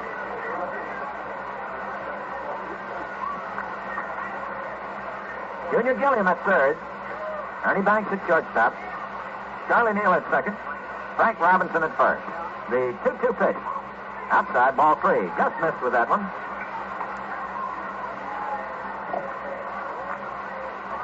Wally Moon is still in left field. Willie Mays is still out in right center. And Hank Aaron is out in right field. So a full count to Mickey Mantle. Jones set the 3-2 delivery. Swung on, a drive deep in the right center field. Going out there is Willie Mays. He's got it, and out number 1. Willie Mays, who makes it look so easy as he just drifts out there and casually catches that ball. But no indication that he's taking it easy. That's his great drive and ability of catching that ball. Rocky Colavito, who has 31 home runs on the season. Strong right-hand batter from the Cleveland Indians. Stands deep in the batter's box, and Sam Jones, who's no stranger to him, used to be a teammate of his, fires a fastball low and outside. Ball 1. Moon back near the shadow of the fence in left field. Willie Mays over in left center. Deep in right is Hank Aaron. There's a fastball for a strike. A beautiful pitch on the outside corner. 1 ball and 1 strike. Colavito comes over to the on-deck circle where Frank Malzone has the rosin bag.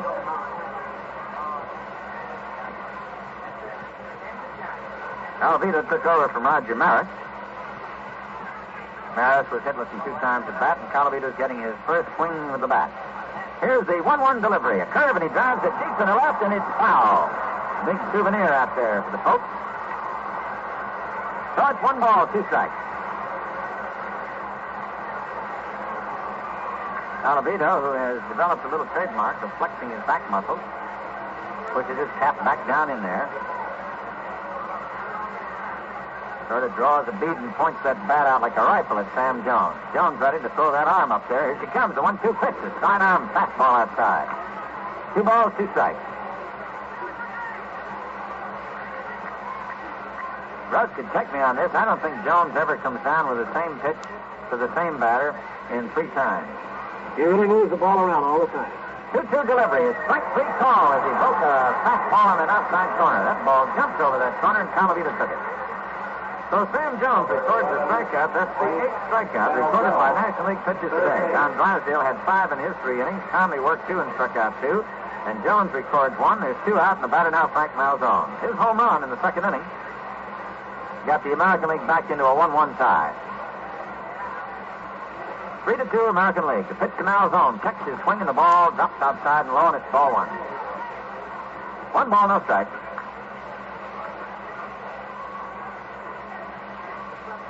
Gilliam guarding that foul line at third, backed up 2 or 3 steps. Jones set with a big motion, fires outside, and it's ball 2. Just missed with that one. Umpire Bill Summers taking a good look at it. Summers, who took over at the turn of the 5th inning from umpire Bill Jakowski.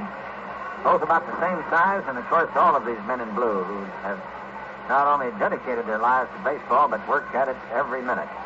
There's a half swing, but it catches the inside corner, and it's strike 1. Malzone tried to check his swing, but that ball of Jones moved and caught the inside corner. It's 2-1, 2 out, nobody on. 3 runs on 4 hits, no errors for the American League. 2 runs, 3 hits, no errors for the National League.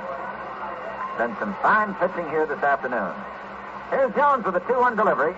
There's a fly ball hit deep in the center field. Well, he turns. He's driving out towards the fence. Still going back. He's got it. Over shoulder-to-shoulder catch by Willie Mays like an end going out for a football catch. And he makes the catch. And that's all for the American League in the sixth inning. Nothing across. And at the end of 5.5 innings of play, or the middle of the sixth inning, the score is the American League 3, the National League 2. You know, I was watching Nellie Fox leave the diamond, and sure enough, he went out of his way to touch third base. A lot of ball players have these little superstitions, and most of them can't tell you why. But there are many things they have good reasons for, and that includes shaving the Gillette way.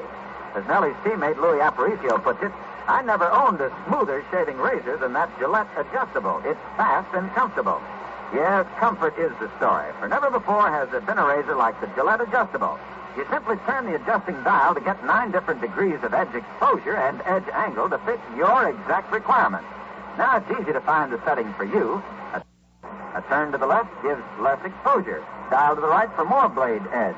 The Gillette 195 Adjustable is a one-piece razor, changes blades instantly, rinses clean fast, and it's sold with this guarantee. We guarantee the finest shaves you've ever had or your money back. You fans have gone so for the 195 Adjustable, you may have a little trouble finding it. However, your store receives a new supply within a few days. In trim travel case with Gillette Blue Blade dispenser, only $1.95.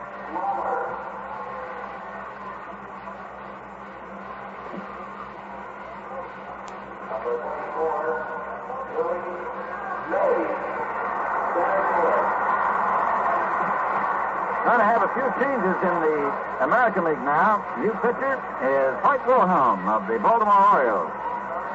Wilhelm, who spent so many years working over there in the National League, will pitch first to Willie Mays and to a new catcher, Sherm Lawler. Popped up foul. Over near the stands goes Pete Reynolds, shading his eyes right near the foul line. He's got it. Foul ball taken by Pete Reynolds as Willie Mays goes on that knuckleball of Hoyt Wilhelm's and fouls it off for out number 1. Wilhelm has had a rather incredible career with the former New York Giants, now San Francisco Giants. He worked for many years. Was an excellent reliever for them and drifted into the American League.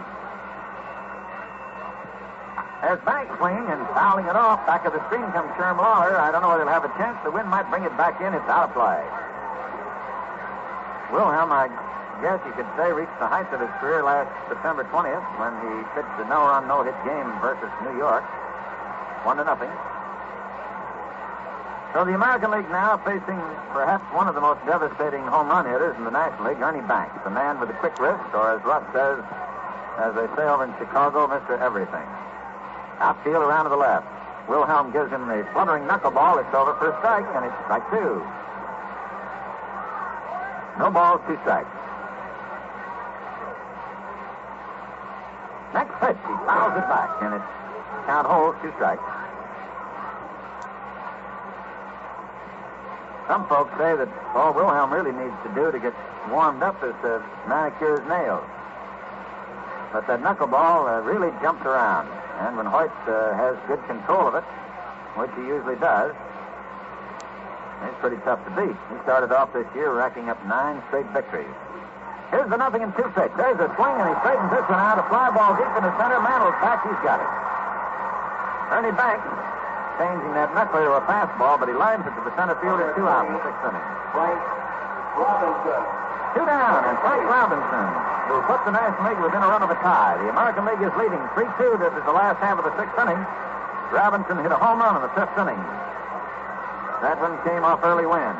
He walked in the 2nd inning off young Jerry Walker. The pitch is a fastball. Wilhelm changing up and coming down with a fastball. About 90% of his deliveries are knucklers. Ready now, fires the right-hand batter. This one way wide. Goes back of Sherm Lawler, and it's 1 ball and 1 strike.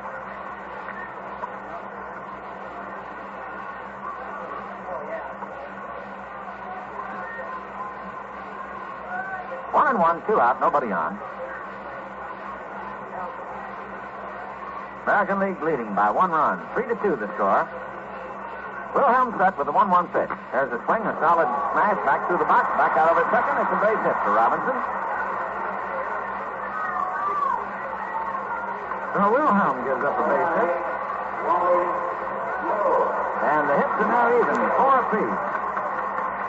National League got only 2 hits off Jerry Walker, this young 20-year-old right-hander who left the ball game after 3 innings, having allowed only 1 run, struck out 1. and only 2 base hits. Early Wynn worked the 4th, and Wilhelm here working in the 6th inning. Left-hand batting, Wally Moon is up there. Throw over to first, he's back safely. Frank Robinson, the base runner at first.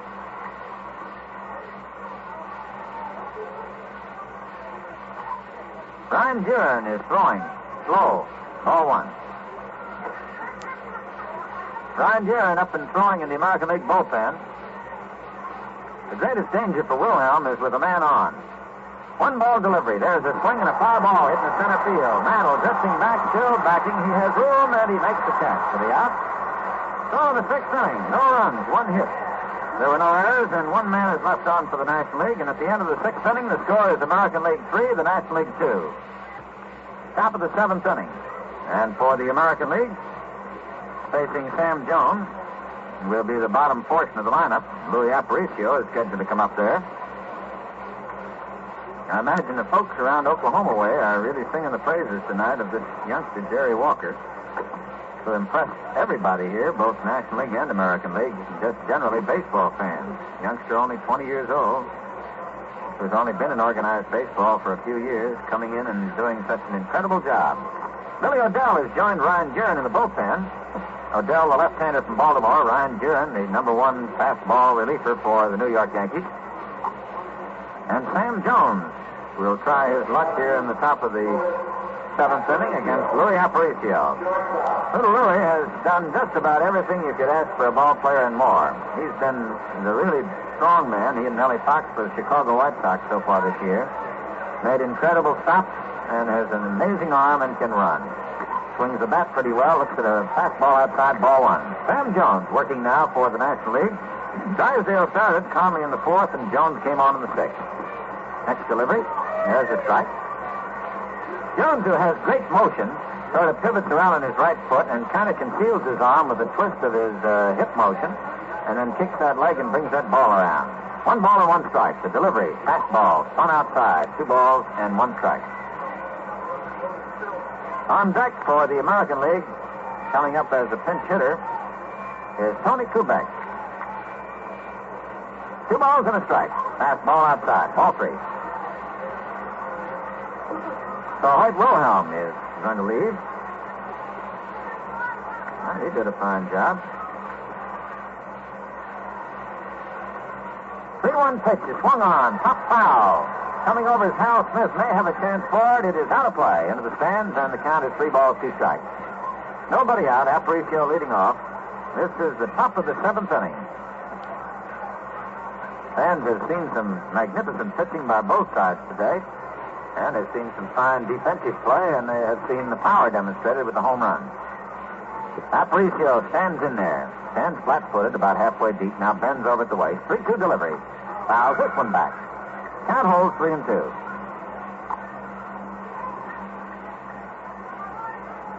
Kubek is just really getting back into shape after a collision with Gil McDougall in a series some weeks ago.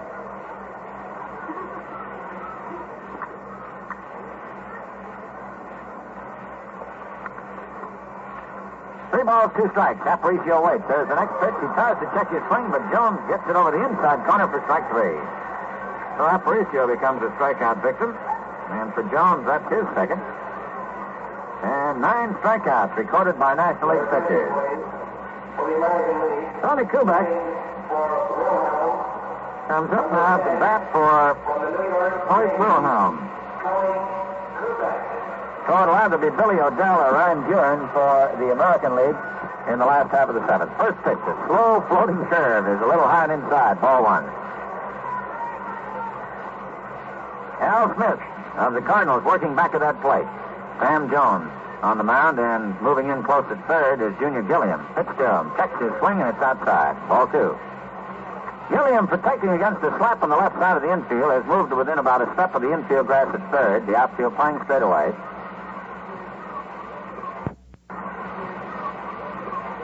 Two balls and no strikes. Jones set. Fires a fastball down low, ball 3.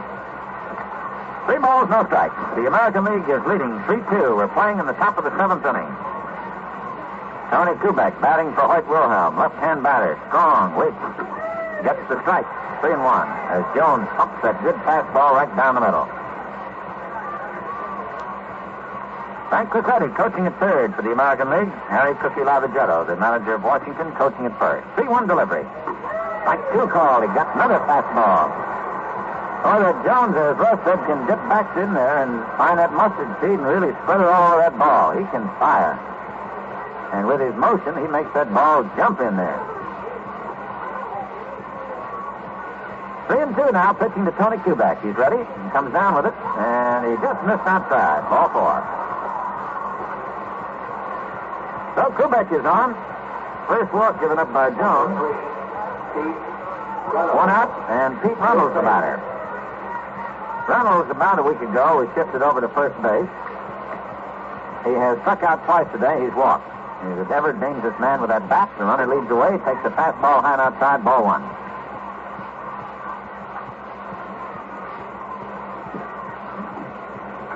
One of the teams in the American League took some slow-motion pictures of Reynolds to show to their batters to show how he concentrates on the ball. Takes the strike, and it's 1-1.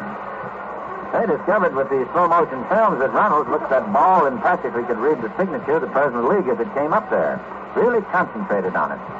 Throw to first by Jones. The ball gets by Robinson, and going to second is Tony Kubek. The ground rule holds him there as the ball bounced into the stands. Jones just fired that ball over to first.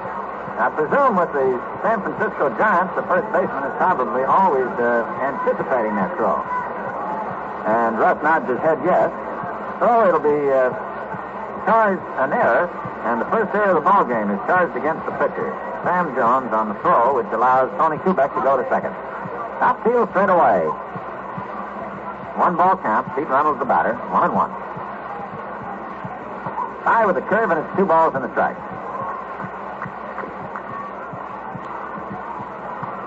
3-2, the American League is leading, and they're threatening here in the 7th inning. Kubek with a long lead from second. Gilliam again with that left-hand batter up there, not far away from the bag at third. A curve outside, ball 3. Hard of the ball, and as Banks came over to field it, he fumbled it momentarily, and they have charged Banks with an error. So an errorless ball game going here until the 7th inning, and 2 errors in a row now have put the American League with runners at third and a runner at first. One of those smashes bounced back through the box as Jones reached out with his bare hands. The ball was deflected just off his fingertips, and as Banks had broken for the ball, he had to sort of retrace his steps and reach for it, and the ball just dipped off the end of his glove. So 3-2, the American League leads. And they now have a chance to add to their lead as Nellie Fox steps up there with 1 hit in 2 official times at bat. Runners at third and first and only 1 out. Jones ready, spins 1. It's a little high and outside, ball 1. Gilliam right on the edge of the grass at third. Ernie Banks shaded over near second. Charlie Neal is backed up at second base, and Reynolds, of course, the base runner at first, being held there by Robinson. 1 ball delivery. Swung, sliced out into left field, curving foul. This little Nellie Fox during the regular season, quite a magician with that bat.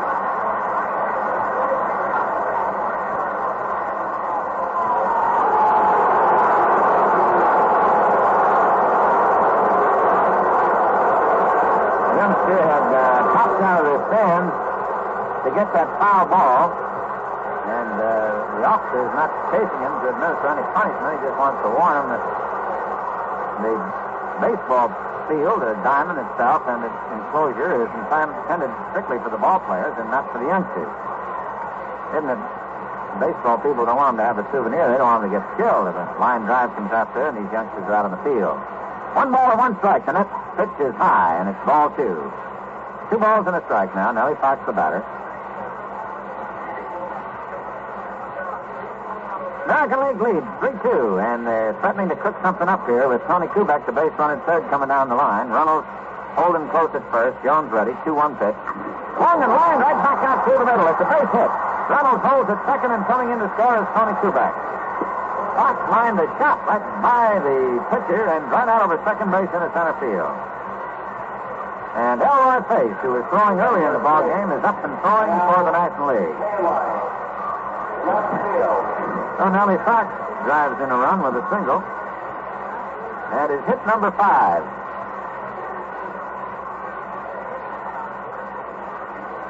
Well, the batter now is Al Kaline. He's making his first appearance, batting in the number 3 spot. He took over for Ted Williams in left field. Kaline hit a home run in the first All-Star game in Pittsburgh this year. And runners at second and first, and he takes a fastball inside that backs him away, ball 1. Kaline, batting .323. Suffered a compressed fracture earlier this year, but has apparently recovered.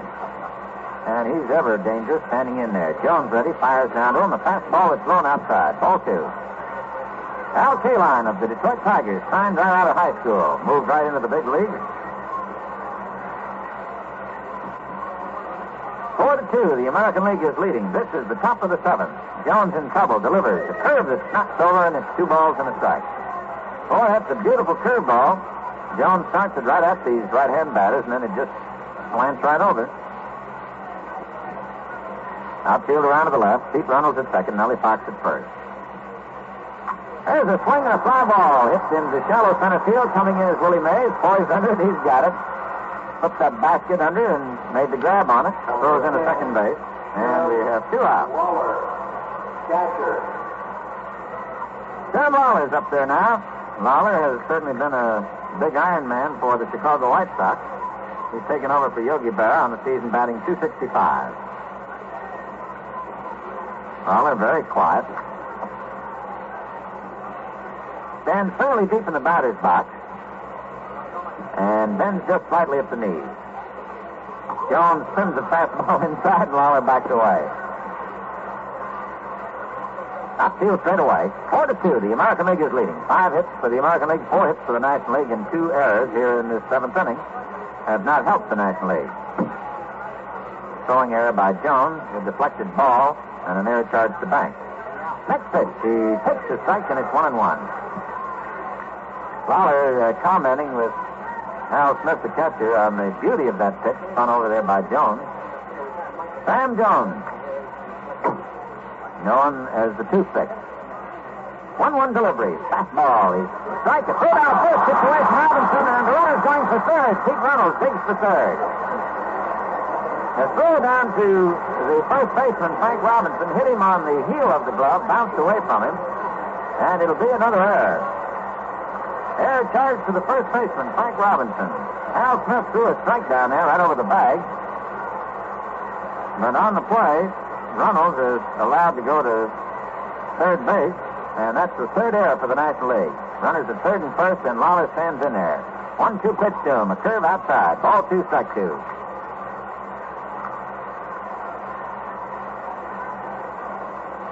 So Pete Reynolds stands out there at third. Nellie Fox at first. 2 balls, 2 strikes. And ready now is Jones. Pins one that just misses outside. Ball 3. Al Smith handling the catching for the National League. Umpire Bill Summers working back of the plate. Bill Jakowski, who started back of the plate, worked the first 4 1/2, has moved to third base. Charlie Berry's out at second. 3-2 pitch with on it going is outside, ball 4, and the bases are loaded. So Sam Jones has given up his second walk. Roy Faith is throwing out there in the National League bullpen, and Mickey Mantle is coming up against Sam Jones. Well, this is a tough situation for Jones. At third base, Reynolds. Fox is on second. At first base is Sherm Lawler. And the pitch to Mantle. Fastball over the outside corner, a strike. American League leading 4-2 as the American League starts to pile up some potential runs here, and 3 men on and 2 men out. Jones ready, fires on the 1-strike pitch, a swing and a miss, and it's strike 2. So that ball dipped.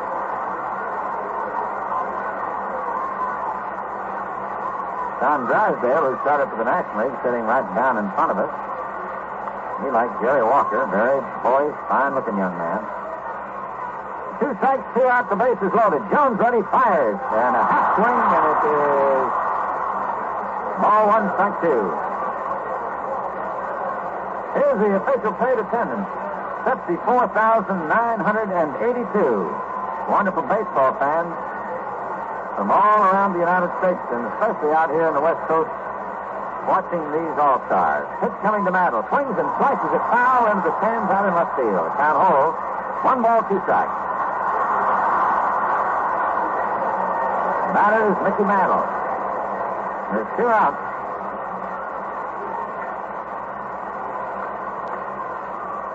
Sam Jones in a very tough spot as the American League tries to break this ball game wide open. Here's the windup. Pitch coming down to Mantle.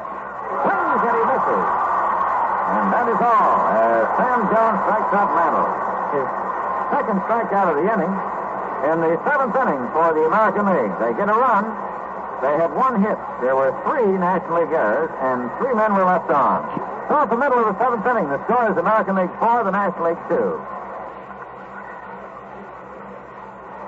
Number 2, Now Kaline has moved over into center field, and Tony Kubek has gone out into left. So Mickey Mantle has come out. Odell is the new pitcher for the American League, a left-hander. Fires first, high and outside, ball 1. Right-handed batting catcher, Hal Smith. Dick Gross is starting to throw in the, I guess he's on the on-deck circle. Next pitch, swung on, popped up back at second base. Moving over there is Nellie Fox.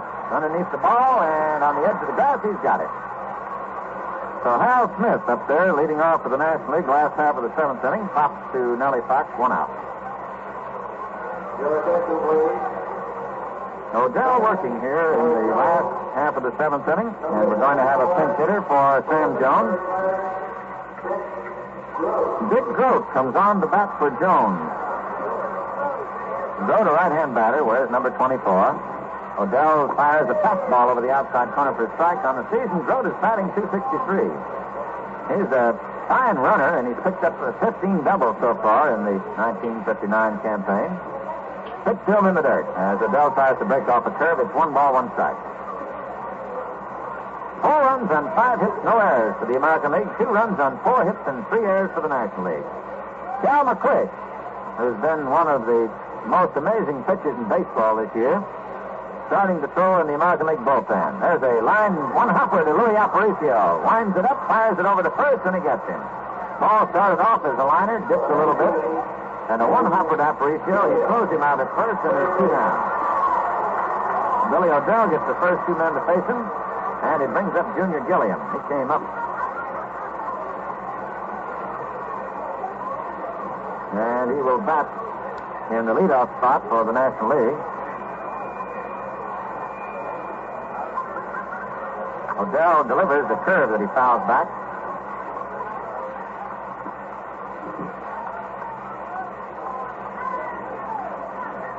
Junior Gilliam. Outfield around to the left. Tony Kubek in left. Al Kaline has moved to center, and Rocky Colavito's in right. With Malzone at third, Aparicio and Fox have played all the way at short and second. Fastball is low. 1 ball, 1 strike. 2 out, nobody on. 4-2, the American League leading the National League.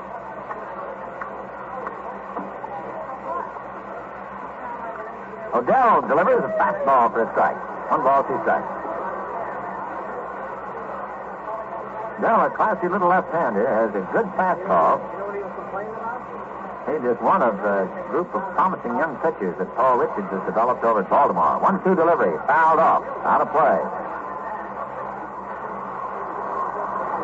So it's 1-2. Junior Gilliam, wearing number 19, stands fairly well away from the plate as he bats as a right-hander. About 3/4 deep in the batter's box. Odell looks him over and is ready and delivers on the 1-2. There's a curve dipping low and inside, ball 2. 2 balls, 2 strikes. 54,982 here today. Fine turnout. Odell's set 2-2 pitch is fouled off. And the count holds. 2 balls, 2 strikes.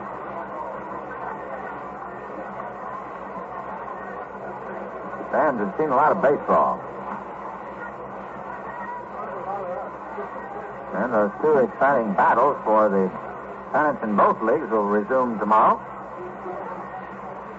Odell delivers on the 2-2. There's a swing and a foul. Cut back in the stands, another souvenir, and the count holds at 2 balls, 2 strikes.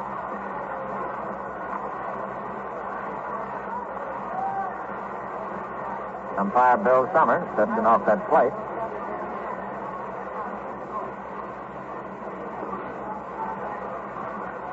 So far in the ball game, the home run hitting and the pitching have been the big stories. There's a curve low, and it's ball 3. 3 balls, 2 strikes. Billy Odell, young left-hander firing for the American League. Jerry Walker started, worked 3. Early wind came on in the 4th, worked 2. Wilhelm worked 1. And Odell works here in the 7th. Here's a drive deep in the left field, and it is going over for a home run. Over the left field screen for a home run by Junior Gilliam, and it puts the National League right back into this ball game.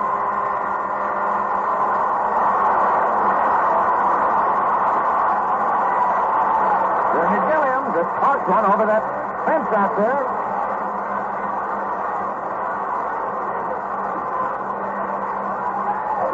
Gilliam has had no previous All-Star record, but he has now as he whacks a home run. And here's Charlie Neal. He has been picking on that fence of late.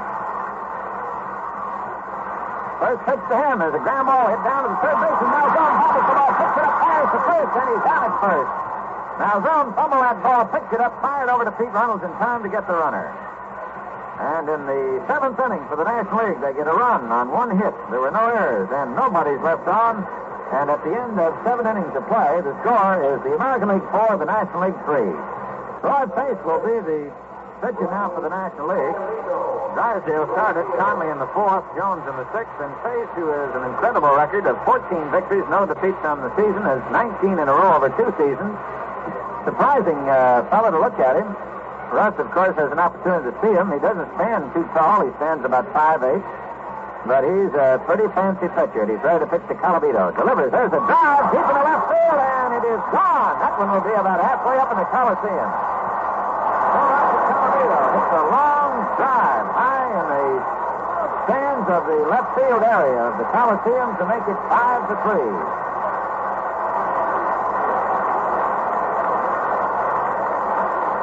Pace delivered 1 pitch, and Colavito hit it out of here. 5-3 now. As the home run ball, 3rd home run hit by the American League so far today. 1 by Malzone, 1 by Yogi Berra, and 1 by Colavito. Frank Malzone, the batter. Pace ready. Delivers. As the ground ball hits the right side. Coming in is Charlie Neal. Up with it. Throws to Robinson. He's out at first. 1 out in the top of the 8th inning.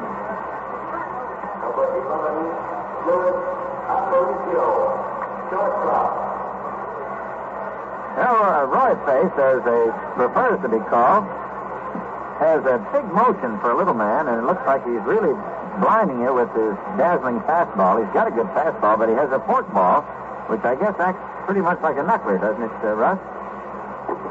Louis Aparicio looks at a fastball for a strike. 1 out in the top of the 8th inning. The American League leading now 5-3. Pitch coming down to Aparicio. Swings and misses, strike 2. Gilliam, keeping his eye on Aparicio, now drifts back with a 2-strike count on him. Aparicio, a fine bunter. Willie Mays has moved shallow in left center. There's a fastball on inside. 1 ball, 2 strikes. Wally Moon out in left field. Willie Mays in left center. Hank Aaron in right. Gilliam at 3rd. Banks at short. Charlie Neal at 2nd, and Frank Robinson at 1st. Al Smith handling the catching. And it's outside ball 2 as he tried a fastball on the outside corner. We have had 3 home runs for the American League, and we have had 2 home runs hit for the National League.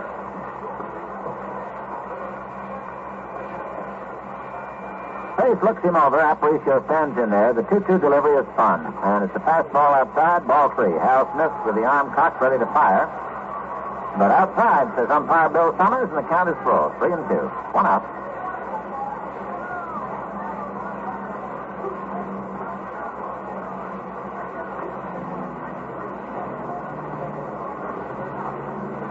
Pace from New York State. Looks in now, is set to work. Comes down with a 3-2 delivery. swung on, popped out into shallow right center field. Moving over is Willie Mays. He lets Hank Aaron take this one, and it's out number 2. Oh, the National League has got quite an outfield out there now with Wally Moon in left, and Mays in center, and Hank Aaron in right. Fine speed, fine throwing arm. 2 down, and the batter now is Tony Kubek. Kubek came up to bat for Wilhelm in the 7th inning walk. He later scored a run, has 3 errors. He swings and he misses on the fork ball, strike 1.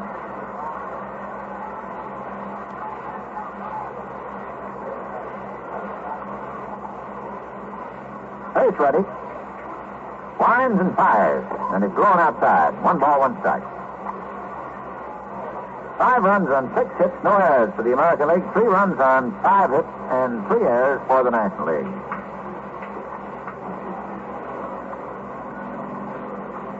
Low and outside, ball 2. 2 balls and a strike.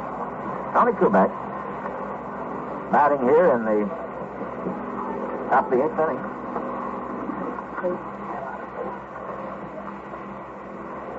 Two balls, 1 strike. Next pitch is swing and a miss, and it's strike 2.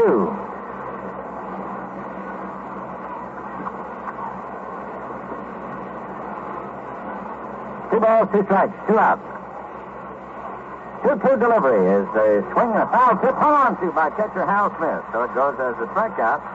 In the 8th inning, 1 run on 1 hit, no errors, and nobody left. And so at the middle of the 8th inning, the score is the American League 5, the National League 3. Vic Power now takes over at first base for the American League, and Cal McClish has come on to take over the pitching. Cal McClish, representing the Cleveland Indians, also from Oklahoma. We've had a lot of Oklahomans pitching here today. Gene Conley from Oklahoma, Walker from Oklahoma. Now McClish, he's 113 while losing 4. Will pitch first to Hank Aaron. The first pitch to him, a strike with a curve. Hank Aaron, one of the truly great ball players of the National League and in all of baseball. Got 29 home runs so far this year. He's been flirting with that 400 mark all year. Outfield around the left for him. McClish steals 1. He swings and he misses, and it's strike 2. McClish has perhaps one of the sharpest breaking curves in the American League, and also has a very sneaky fastball. Sets the batters up. He's ready now, working on a 2-strike count. Comes down with it. There's a curve that's a little low, and it's ball 1, strike 2. Last half of the 8th inning, the American League leads in the ball game by a score of 5-3. McClish ready, fires. There's a curve outside, and it's 2 balls, 2 strikes. Herm Lawler grabbing that one. Frank Malzone, Louis Aparicio, Nellie Fox have gone all the way so far in this ball game. And Vic Power taking over at first base. Here's the pitch to him. Checks his swing on a slow breaking curve, and it's ball 3. 3 balls, 2 strikes. Well, this is a very big pitch for the National League and the American League alike, even though there's a 2-run differential. You get a man on, things start moving around. On deck is Willie Mays. Here's the 3-2 pitch. Swings out, a bouncer down to Malzone. Up with the ball. Fires it across the Power. He's out. 1 away in the 8th inning. And Camilo Pascual, great sidekick, Pete Ramos, starts to throw in the bullpen. Pascual and Ramos, who have been certainly the 2 strong men of the Washington pitching staff, been very close to these many years. Ramos explaining today to us that they're concerned over in Washington about Pascual. He's developed a very sore arm. Pitch coming to Willie Mays. Swings out, a bounce to the third baseman. Malzone on a big hop. Fires across the first. Close play. He's out. So McClish gets 2 of the big hitters of the National League to bounce out to the third baseman. And coming up now is Ernie Banks of the National League Chicago Cubs. Banks is hitless and 3 times at bat. And that's unusual for this man with a great wrist. 2 outs, pitched by McClish. Fastball, strike 1.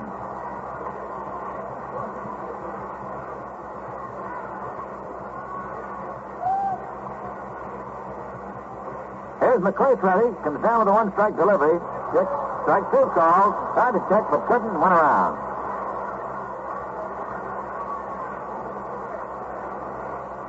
Al Kaline is out in left center field. Backed up in left is Tony Kubek, and Rocky Colavito in right center field. They're giving Banks all of that right field corner. Two-strike delivery comes down as he tries the curve, and it misses outside. 1 ball, 2 strikes.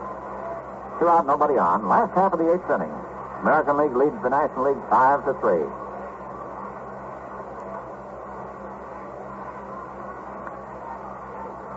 One-two delivery, outside and low, and it's ball 2. 2 balls, 2 strikes.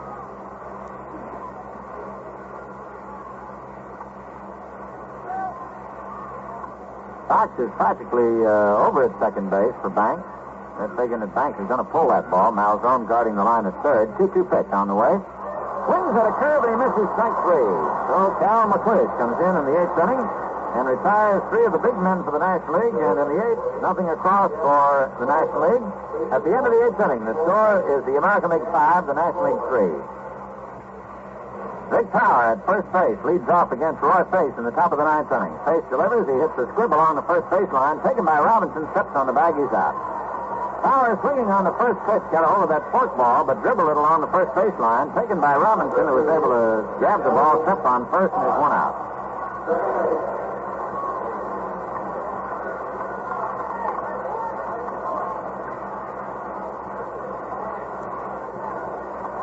Face came on and worked the 8th inning. Was met by a home run by Colavito, then put down the side in order. Nellie Fox, the batter, has 2 hits and 3 official times at bat. He's played the entire game. Wind up by Face in the first pitch to Nellie. High, outside, ball 1.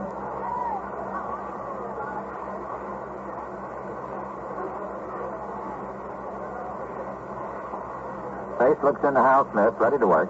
Comes down with a 1 ball pitch. There's a swing, a ground ball to the right side. Coming in for it is Charlie Neal. Throws to Robinson, 2 out. 2 up, 2 down. So Face has retired. The last 5 men to face him. And Al Kaline comes up there. Kaline took over for Ted Williams. He's had 1 time at bat. Hit a fly ball into center field. Outfield drifts around just a step or 2 to the left. The American League leads 5-3, top of the 9th inning. Pitch coming down to Kaline. Swings a bouncer along foul. Third baseline. Crissetti makes a nice stop on that one. Throws it back over to Face.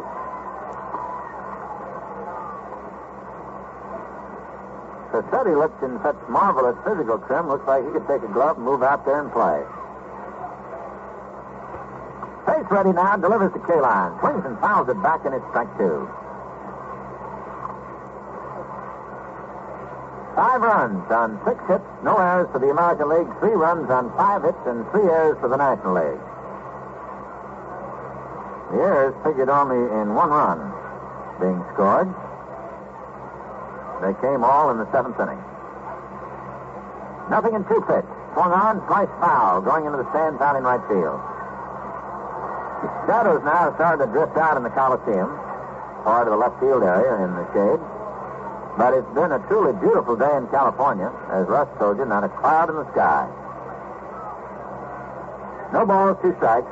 Al Kaline waiting as Roy Face gets set and deals on the 2-strike pitch. He kicks and it's inside. Just a bit, and it's 1 ball, 2 strikes. Sam Lawler on deck.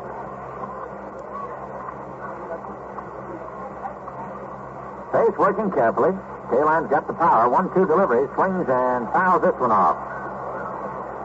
Count holds at 1-2. Well, in the last half of the 9th inning, the National League will have some big swingers coming along.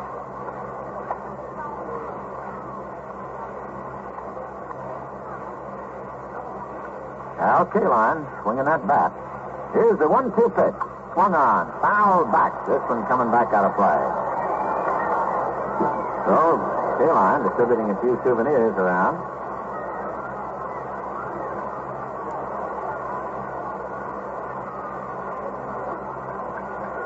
H.C. Stengel started this game with 7 new players in his lineup. Started with a group of left-handers. And it's been a battle, 5-3. That's the score. Here's the 1-2 pitch. He fouls this one off. The Kaline, a very difficult man to fool.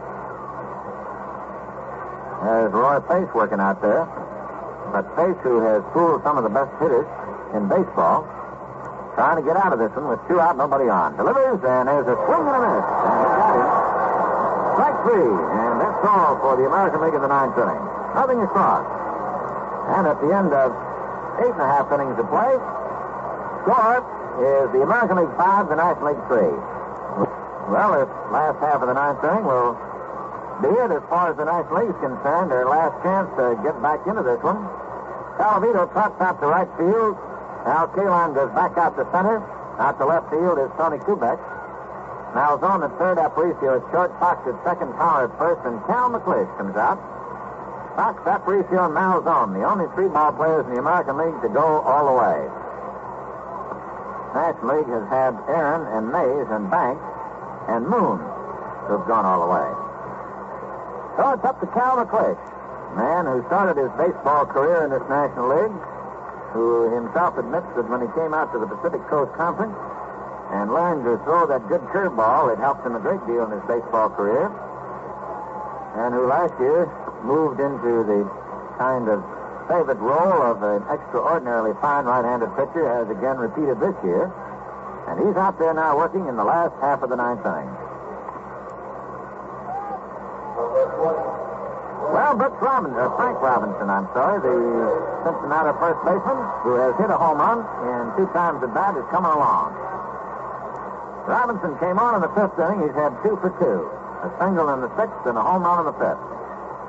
Cal McClish getting his first look at this big free swinger. All right, the right-hander's set. The pitch coming down. He takes outside. Ball 1. Clish trying him with a fastball. 5-3 the score. National League needs 2 runs to tie it up. McClish ready and fires on the 1-ball pitch. There's a strike with a curve. So it's 1-1.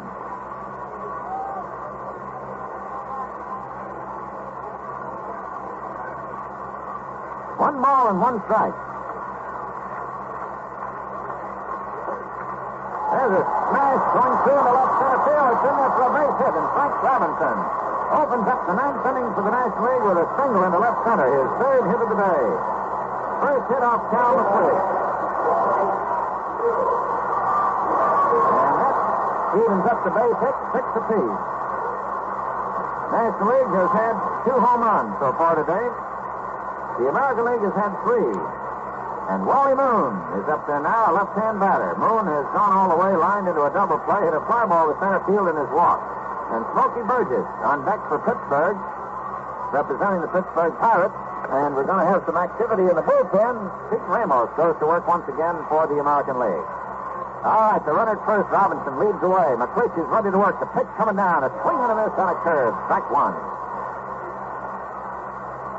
Well, the National League fans here in the Coliseum in Los Angeles now moving to the edges of their seats as the National League team tries to pull itself together and get back into this one. They trail by 2. McClish checks on the runner, delivers a curve that's blown outside, 1-1. Jerm Lawler of the American League White Sox handling the catching. McClish on the mound. Malzone at third, Aparicio at short, Fox at second, and Vic Power at first base. Stretch by McClish. Look to the runner. The delivery. Ground ball, foul, off to the right, rolling over near the National League dugout. So it's 1 ball and 2 strikes. Nobody out, and a runner at first base.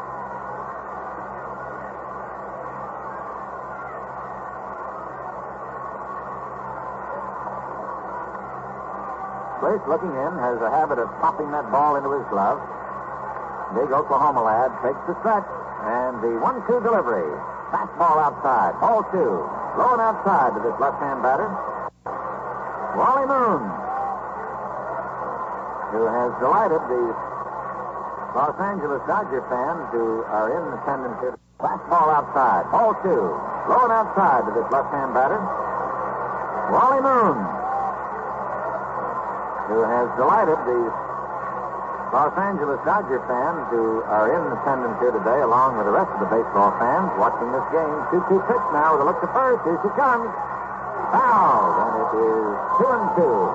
Went swinging on a curveball, just got a little piece of it, fouled it down at his feet. Smokey Burgess of the Pittsburgh Pirates on deck. And he's been a big man for those Pirates this year. Was sidelined for a while with a fractured hand. But he can swing that bat, left-hand batter. All right, the stretch by McClish. To look to the run of the 2-2 pitch. Outside, ball 3. Tried to get him to go for a fastball, and Wally Moon checked his swing, and it's a full count now, 3-2. With Frank Robinson, the base runner, at first, and the American League leads by 2 runs. It's a 5-3 ball game. Each team with 6 hits. The National League has committed 3 errors. The American League has played heroic ball. Outfield straight away for the American League. Calavito deep in right. K-line straight away in center. McClish ready. Fires on the 3-2 pitch. Here she comes. It's outside for ball 4.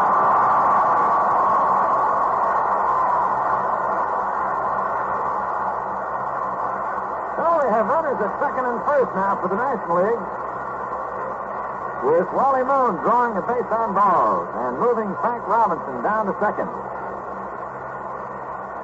And Hal Smith is going to bat for himself. Smokey Burgess on deck will undoubtedly bat for the pitcher. Nobody out here in the last half of the 9th inning. The National League refusing to count itself out. Is up there now with Hal Smith, the right-hand batter. Runners leading away. Power looking for a bunt. Bunts it foul. Trying to push it along the first baseline. Vic Power driving in from first base, but the ball was fouled off. They've got Malzone semi-anchored at third base. He's moved into the edge of the grass. The idea, of course, is to try and commit Malzone. Get him to come in if they can, or get the runner over if they can. So that's what they're trying to do. McClish trying to make it difficult for Smith to bunt that ball. Vic Power playing just off the edge of the grass at first, ready to drive in. McClish with a stretch. The runner's edging away. The pitches. Tries to bunt it. He misses for strike 2. First fired the fastball. Hummed it down there. Smith trying to reach it to bunt it, and he missed it for strike 2. So the pressure mounts here in the last half of the 9th inning, as the stars of the National League come battling back against the stars of the American League. Outfield around to the left.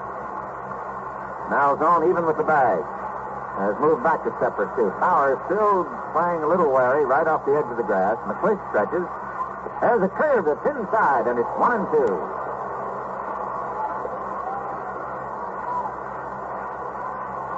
This has been a seesaw battle all afternoon. National League went out ahead with a run in the first inning. American League tied it up with 1 in the second. They got 2 in the third, and that's the way it's been going. Here's the 1-2 pitch. A swing and a miss on a fastball. Strike 3. So McClish gets the strikeout. That's his second. That's only the 4th National League player that has struck out today.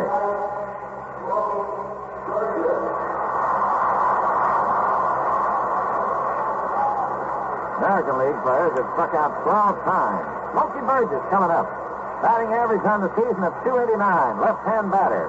Outfield playing him straight away. Calavito's over in the corner and right. The pitch coming down to him. Swings out. Ground ball to Malzone. Goes to first with a throw, and he's out at first. He was going to go to second with a throw, but Foxy had to play deep, and between first and second with his left-hand batter could not get over in time to cover. And so Burgess bounces out, but the runners move up. Runners at second and third, 2 men out. And it leaves it up now to Junior Gilliam. Bud Daly, knuckleball, fastball, fine curveball pitcher from the Kansas City A's, has joined Pete Ramos in the bullpen. So the tying runs are out on the bases. 2 men out. As Smokey Burgess hit the ground ball on the left side, taken by Malzone, who could not throw to second, and had to go to first for the throw for the out. 2 outs. Junior Gilliam hit a home run. Is waiting now as the pitch from McClish comes down. It's a curve that drops low and inside. Ball 1. Gilliam hit his home run as a right-hand batter. He's batting left-handed against the right-hander Cal McClish. Potential tying runs on the bases. Robinson at third, Wally Moon at second. The pitch to Gilliam. Pitch low, ball 2. Picked up. That's the outside corner. Boy, that ball danced. 1 ball and 1 strike. That ball really jumped over there. 1-1 with 2 out and 2 on. The pitch swings on. The ground ball right side. Taken by Power. The race for the bag. He's out. It's Power sets on first. So the American League wins the ball game 5-3. And in the 9th inning, no runs, 1 hit, no errors, and 2 men left for the National League. And the final score is the American League 5, the National League 3. Final score, American League 5 runs, 6 hits, no errors. The National League 3 runs, 6 hits, and 3 errors. In a moment, we'll review the highlights of the game for you. Well, it's happened, ladies. They've put an end to the messiest part of a home permanent. Now, new No Mix Tony has a neutralizer that's actually easy to use. The first neutralizer that comes already mixed. No more watery neutralizing like old-fashioned permanents. No more fixing and mixing. No more drenching and dripping. Never again. With new No Mix Tony, there's no powder, no water to mix. Tony's No Mix neutralizer comes pre-mixed and concentrated in a handy little plastic bottle. Just snip off the tip and squeeze. What a creamy neutralizer. It's full of rich conditioning liquids that give you Tony's famous hidden body. And that's what holds any hairstyle like no other permanent can. Get new No Mix Tony. Put hidden body into your hair this new, easy way. It's the first permanent with neutralizer already mixed. New No Mix Tony. Bob Neal, a great job of calling this game, which the American League All-Stars have won by a score of 5-3. 5 runs, 6 hits, no errors. The 3 runs, 6 hits, 3 errors. What a day in the young career of Jerry Walker, who starts in his first big league game, 20 years old, and he is returned the winning pitcher of the day, and the loser will be Don Drysdale. Don was tagged for the long home run by Yogi Berra, which put the American League on top 3-1, and the National League never could quite catch up. Home runs on the afternoon, and there was only one that you could say was not really well tagged, and that was the home run by Frank Malzone early in the game.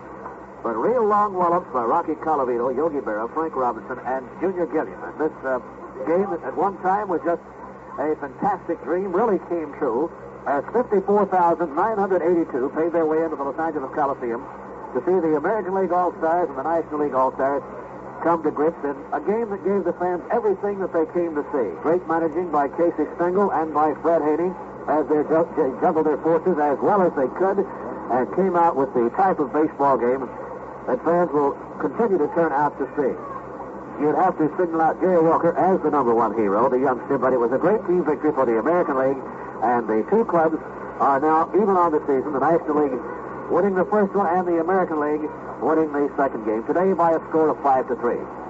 This broadcast is authorized under broadcasting rights granted by the Commissioner of Baseball solely for the entertainment of our listening audience.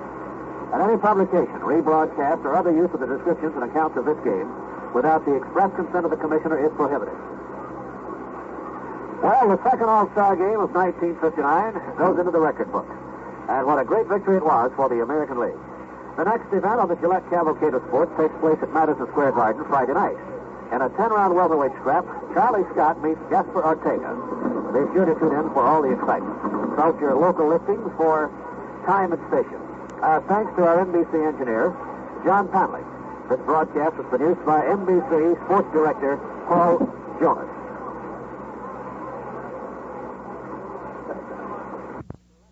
And now this is Russ Hodges correcting our NBC engineer, to John Pollock, saying smooth sailing, smooth shaving, and good night for your host, the Gillette Safety Razor Company.